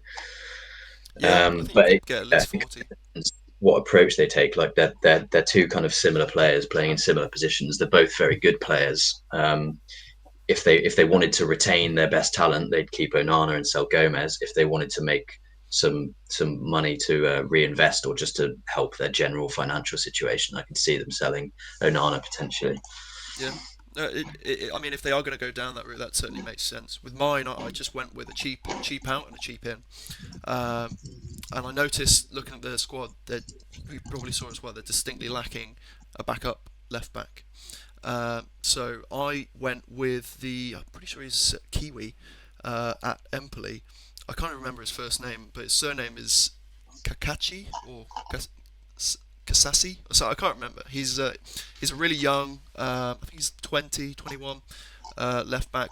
He's had quite high potential. He's picked up a bit of media attention in the past, and he's just a good all-round solid left back. He's a good passer, good dribbler, get can get the ball forward, play a ball in, and he's just solid defensively as well. I think he's a relatively big guy, about 6 foot kind of height, I believe, as well. So probably wouldn't find the Premier League too difficult to adapt to, and as I say, very young, and yeah, very very cheap as well from Empoli. His contract, I believe, he's on less than 10k a week as well. So yeah, Okay. it would just be a cheap option that can provide some backup or potentially start, and potentially a high ceiling. Decent. Yeah, I like that. Um, it's quite a hard one at the ends because you obviously expect they're not going to spend a lot of money. Yeah. Um, I thought they could maybe be interested in a winger. Okay. They haven't got great depth at centre back. I thought of William Pacho. Um, I don't know whether he'd be. I don't know how much money he'd cost. It's kind of impossible to.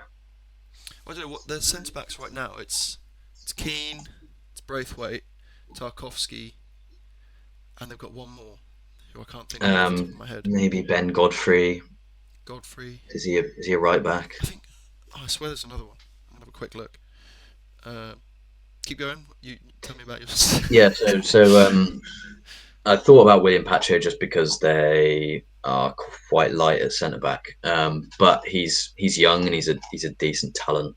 Um, I don't know whether he'd probably cost them too much money. In terms of wingers, I thought they've been linked with Willie Nonto. I think in summer, Yeah, they seemed very keen on signing him in summer. He'd be a good signing. I think he'd probably cost them less than he did in summer because he's not really he's been starting, is playing he? in.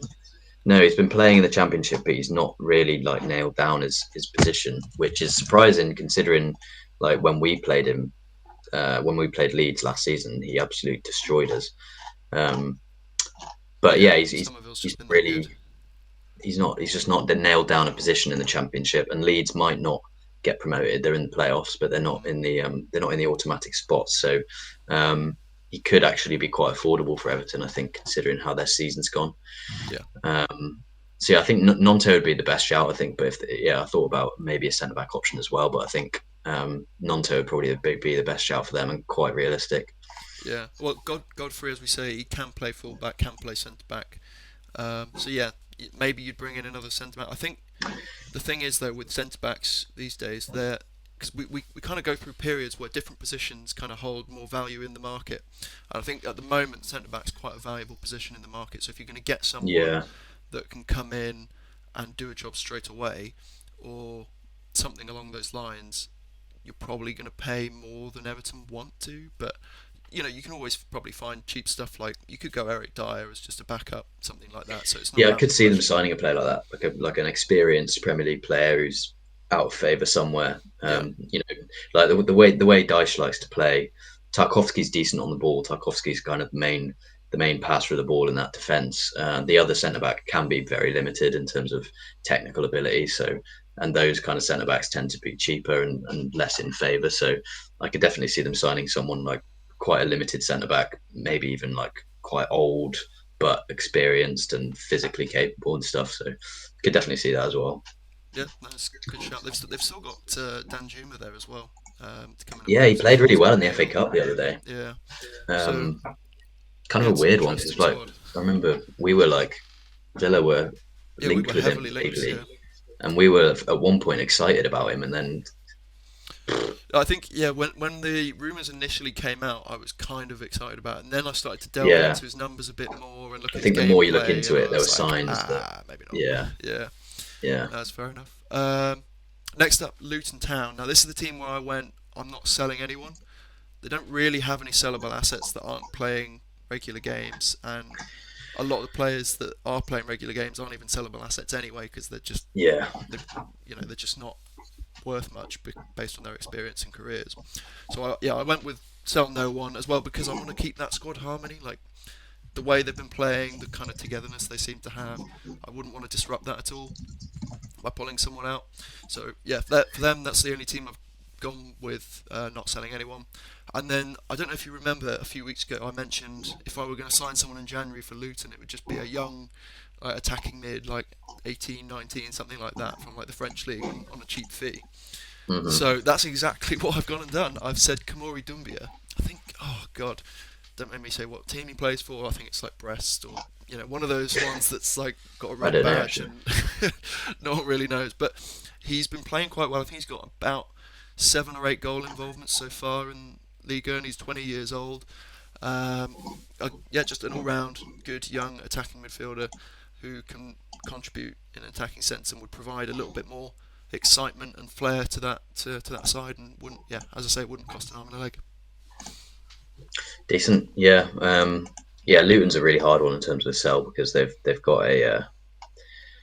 got a settled team. They've got, like you say, that squad harmony. That's what's keeping them getting decent results and keeping them in a shout of staying up is the fact they've got a really tight knit thing going on. Um, so yeah, I'd happily not sell anyone from Luton as well. I was thinking if they've got sellable assets. I just thought of a player who has like impressed me when I've watched them, which is Alfie Doty. Yeah, He's looked so good. He's really decent on the ball in terms of his technique. Like he's got a great cross on him. He's good at taking a player on. Um, he's kind of okay defensively. He's been playing a really advanced wing back role, so it's hard to really assess that too much. But he's looked really, really good whenever I've watched him play. He's only 24, Okay. um, so I thought they obviously won't want to sell him. I don't think anybody will be in for him in January, but maybe summer if they went down could be interested in him. He's definitely proven himself at Premier League level. I think like someone like Crystal Palace or mid-table Fulham, something like that. A team that likes to play with Is he wing backs, left back or right back? left back. He's Left back. left-footed. Okay. Yeah, that Um, would be a good shout for Fulham. yeah. So yeah, I think yeah, in terms of sellable assets, he's probably the one that stood out to me. But yeah, they're not going to want to sell him. He's been one of their best players. He's their set piece taker. Yeah, it's I not don't worth think it. no, no. Yeah, the money they get for him, like he has been really good, but at the same time, he's still only going to be probably like a 15 million max player, I think. Mm. Um, I think if, so as well if yeah, they do stay up, it's going to be because it's one of those. It's kind of I think it's kind of like the Sheffield United story when they came up and they finished fifth. It's like everyone clearly sees this squad isn't quite of the sort of quality and value to sustain a Premier League career for the long term. So they kind of have that togetherness and they have that kind of us against the league sort of mentality when they first come in, and that could push them through to survival, which would be great. But then the problem is you have to sustain that, and so it's summer where we could see them have a bit more squad turnaround. After a year in the Premier League with survival, some of those players they have might have little higher values, and they'll have a ton of money to spend mm, from Premier League revenue, etc., compared to uh, what they would normally would. So that might be where they have a bit more of a clear out and build the squad up a bit more. But yeah, as you say, for now yeah, it's just about adding a little something that can sort of give them something that perhaps they don't already have. yeah. I mean, in terms of in was quite difficult as well because like that they're not going to spend a lot of money. Andros Townsend's just signed like a new contract and he's been quite good for them, which is a recent in. Ross Barkley as well was a recent in. Yeah, He's been playing really well. So like obviously they could improve their squad, but at the same time they've got quite a settled team and quite a settled way that they're playing, and so they could definitely use an attacking player. It's just difficult to think because they're going to be so restricted financially. Um, I thought about centre backs for them. I've gone for a centre back because because they're quite light there. They're playing Amari Bell at centre back, who he can play centre back. He's fine as a centre back, but I think he's more of a left back. Um, they've been playing a three at the back recently and playing him kind of left centre back, and I think um, maybe they'd want a player there who can make them a bit more solid and then give them another option at left back rather than Sayat having. Kolasinac What did you have Kolasinac for? at Liverpool. So he's either going to go Liverpool or Luton. Yeah, it's the L man. So I went for someone they've been linked with from the Championship, which is Zach Viner. Not heard of him. He's just a like the only reason I went for him is because they had been linked in the summer. I think he's English centre back at Bristol City. He's 26. They've been linked with him before. He's just a solid player. He's a player that wouldn't cost them a lot of money. They could definitely realistically sign, and he'd give them another option at centre back, which I think they could probably use. I think an attacker is a good shout as well. I think I could definitely see them going for a kind of a tricky forward because they do lack that a little bit. It's just hard. It's just hard because players like that are so in demand, and there's so many clubs now who are looking at signing. Young attackers from Liga and etc. Yeah, It's like Luton are kind of down on the pecking order in terms of um, their ability to sign those types of players. So it's really hard to think about who they could actually get. yeah. I think if you're looking Um, at left side centre backs of the Championship, Jacob Greaves from Hull is quite a good option as well. mm, that's a good shout. Yeah, there's quite a few to be fair. I think that could be definitely a realistic signing for them. Is a centre back from the Championship because they've just got affordability and they'll have that physicality that Luton will need and stuff like that. So, and then if they did go back down as well, like they've improved their level as a squad and they're players that they can hold on to. So, Yeah, that's fair enough. Yeah, Right, on to Burnley. Um, Burnley. the guy I'm selling for Burnley, I don't actually know anything really about him. I just saw he was an undervalued squad member with he's had a reasonable career up to this point and could have a bit of resale value in probably no more than like 5 million, something like that. But Cherlinov, can't actually remember where he plays. I'm assuming it's fullback because I'm bringing in Adrian Truffert from Stade Rennais. I mentioned him earlier in this pod as a potential left back for Arsenal, but gave them Matson in the end, and I thought Truffert might be a better option for Burnley just because they typically play with those more forward-thinking flying fullbacks, and he would just be a sensation for that side. And I mean, I don't know how they're doing on FFP side of things, but if they've got some money to spend, I think that would be a great option in terms of filling out that squad because they've got plenty of attacking midfielders and wingers, they've got plenty of strikers, they've got plenty of central midfielders, they've got decent centre back depth, and it's sort of full back where you look at the likes of Connor Roberts. Um, is it Joel Ward? No, it's not Joel Ward. I can't remember that. It's just very underwhelming in the fullback positions what they've got Mm. available. So I just think someone with that kind of flair, technical ability, attacking prowess, and just overall quality would just be a great addition. Yeah, decent shout. Um, Out was really hard for Burnley as well. This might be another one where I'd be tempted to just say like I don't know whether they'll sell anyone. Mm, Um, yeah, you look at their squad and it's sort of I wouldn't say it's thin because they've got like quite a lot of players, yeah. but at the same time, a lot of those players aren't performing, um, and Well, so they're like yeah, they're it's, kind it's of hard because Burnley overall aren't necessarily performing at the moment. So yeah, it's and like you look at their bench and they're all players that they've been using. mm, Um, And again, another one where there's not a huge amount of resale in a lot of these players. Like maybe first team players there is, but they're going to want to hold on to those. Um, so honestly, I don't know who I'd go from. I mean, maybe I thought like Brownhill because he like there's teams I think that could use him if it looks yeah, like there's Burnley's going resale to go value there. down. I think you could get about Yeah, he 20 could go million. to a yeah. He could definitely be moved to another Premier League team if Burnley were looking like going down. But yeah, so the out I'd probably go Brownhill, just because he's probably got the most Is he? interest from other teams. Is he not? Is he captain? Or is that Cullen? I don't know. It wouldn't surprise me because he's been there years and years. Yeah, that's Um, that. That was my only thing with going for someone like that. A lot of their good wingers and attackers and central midfielders are either players that have been at the club for a while and are starters and really important members of the squad, or they're recent signings with a lot of potential and reasonably high ceiling. So I just thought probably best with the way they're trying to build, because obviously if they drop down to the championship, they're going to need these players, right? So yeah, well, when they dropped down last time, Brownhill stayed. yeah, So you know, I was just thinking I wouldn't want to get rid of anyone really important. no, I know. Yeah, Yeah, they're not going to want to sell him for sure. And I feel like he's maybe been at the club long enough where he's not going to want to leave either, unless he gets a good offer from a Premier League side, which I could see happening. Like I think that's not out of the question. yeah. But yeah, so yeah, out was a difficult one. I'd probably go Brownhill if anyone was interested. In I thought I thought I'd sign a winger. Okay. Um, they are quite sort of not stacked, but like they have got a lot of decent players there, but a lot of them have not been performing.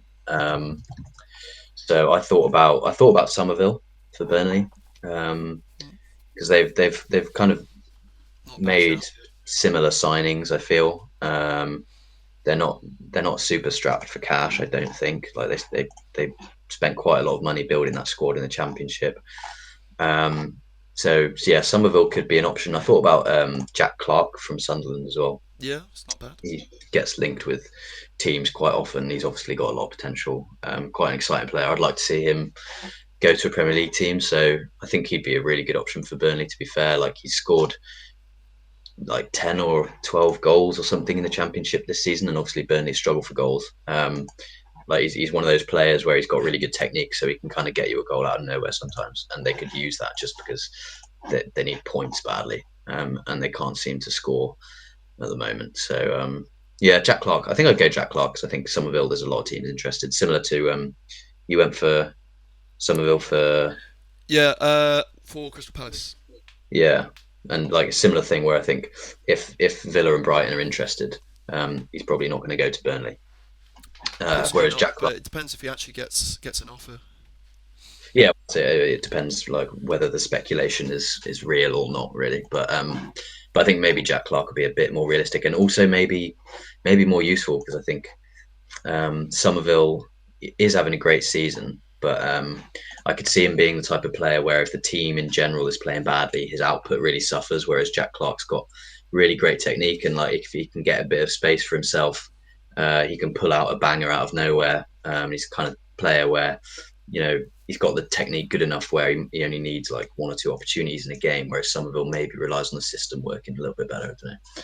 Somerville relies on just being able to beat his fullback and just tear people apart. That's basically what I've seen from his highlights. He's Yeah, just so good at yeah. I mean, reading he's body yeah, language and running at you that you just yeah. He's just good at taking he's a players bit on. like Doku. He's not quite at Doku's level, obviously, but he's got that kind of um, intimidating factor about him when he's running at you. You just know that if you make a mistake, he's done. He's gone. Mm. So yeah, he's really exciting in that sense. Yeah, it's like the thing with like a team with Burnley and him is that if he beats his man, who's he passing the ball to? You know, similar with Koleosho. Like Koleosho has kind of looked promising, um, but I feel like he's kind of suffered because the players around him aren't kind of pulling it together as well. Like it's kind of a combination of both. But when you've got a player like that in a team like Burnley, sometimes it's all well and good the player beating his fullback, but sometimes like they can't get the midfielders in the box, and like they've got the Yeah, Lyle Foster to yeah. pass to, and just like whereas Yeah, Jack they've got Clark, Zeki Amdouni and players like that as well. I think that there's decent talent there. They're just yeah, very young, and they're going to take time to really bed in and sort of cultivate a way of playing together and build relationships. Kind of similar to Chelsea, but just a little yeah, fresher. yeah, I see that, yeah. Yeah, with not as many existing players in there. But yeah, I think it's a good option, good shout, and I hope Burnley come good and actually start winning at least a couple games because it would be nice to see. Anyway, final team, Sheffield United. For this one, I took into account a recent signing because they've just got Ben Brereton Diaz in on loan, Yeah, and that kind of messed my choice up, to be honest. yeah, well, see, I looked at that and I thought they've got Archer, they've got Jebison, they've still got Brewster if they really need him, so they've got reasonable striker depth now. So that's why went for McBurney as a sale. He's not really performed, hasn't been as involved as you might want, and he's had some great seasons in the Championship before. So I think if you sell him back to the Championship, you could probably still get 5 to 7 million for him, which for Sheffield United's no joke. That's a good amount of money for them. And as a player in, I've suggested him for a few teams today, but I went with Eric Dyer. If they're going to be a team that's sat back really deep, defending in their own box, Dyer's going to love that kind of situation because he's a very Yeah, sort of he's not a very mobile defender, but he's tall. He's got good instincts. He's good positioning. So it's just someone with Premier League experience and it's just elevated level of quality compared to some of the members of that squad that could come in on a reasonably low fee and yeah, potentially boost their chance of staying up. yeah, decent shout.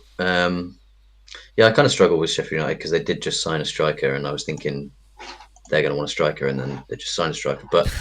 Um, but I think I still went for a striker because I think they could still use someone with physicality up there. I thought McBurney for a sale as well, Mm. because he's just not really performed, and they could still get a fee for him from a championship team.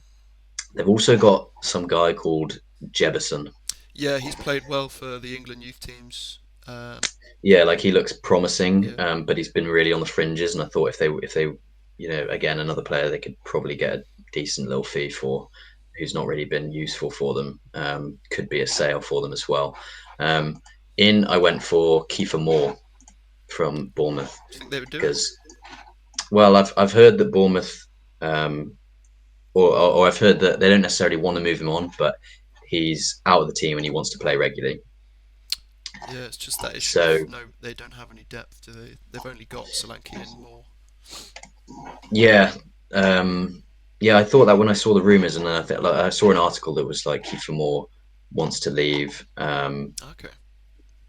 I don't think Bournemouth would stand in the way. I think they'd just sign another player John Duran loan? um, to Bournemouth. No, to Bournemouth or Sheffield United. John Duran alone. God, no, he'd be terrible at Sheffield United. I don't know He'd if be they're pumping balls in the box. He is just a nightmare in there. He's so He physical is, and but he's like wiry. they've got Chris Wilder's come in and he's been like, we need everyone to work hard for the team. He's that kind of manager, Yeah, I all about suppose. collective. And then Duran comes in and he just acts like a prat. I just don't think that would go well. I think he'd fall out with Wilder and they'd terminate it immediately. Um, but yeah, I think if they move McBurney on and then sign Kiefer Moore, I think that would be an upgrade. And I think Yeah, they could use a physical presence up there. Who's yeah, McBurney's just not really performed. So yeah, he's massive, Kiefer Moore, isn't he? Is he like he's six huge. six? Yeah, he's mad. Yeah, He's it's crazy.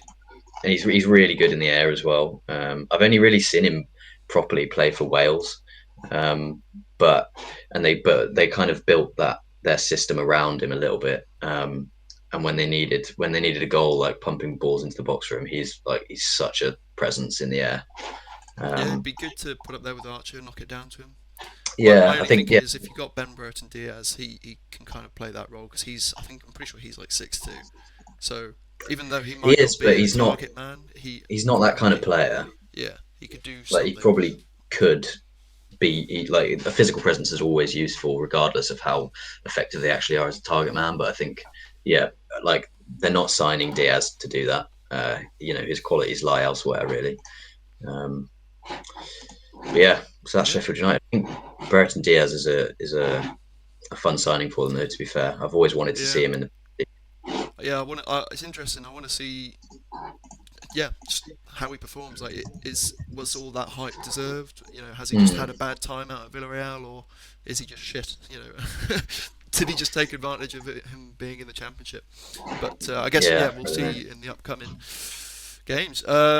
So yeah, that's it. That's all of our most exciting suggestions for Premier League teams to sell and buy for the January transfer window in 2024. So yeah, if you enjoyed, like, comment, subscribe, and we'll be back next week with at Get some least a predictions in. preview. Yeah, at least a preview and predictions for Premier League matches. Perhaps we'll Hopefully, we have a confirmed new badge to talk about for Villa as well.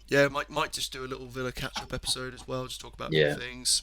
We'll see. Hopefully, a couple of episodes next week as well. But yeah, if you've enjoyed, please come back again next week, subscribe, and we'll see you again soon.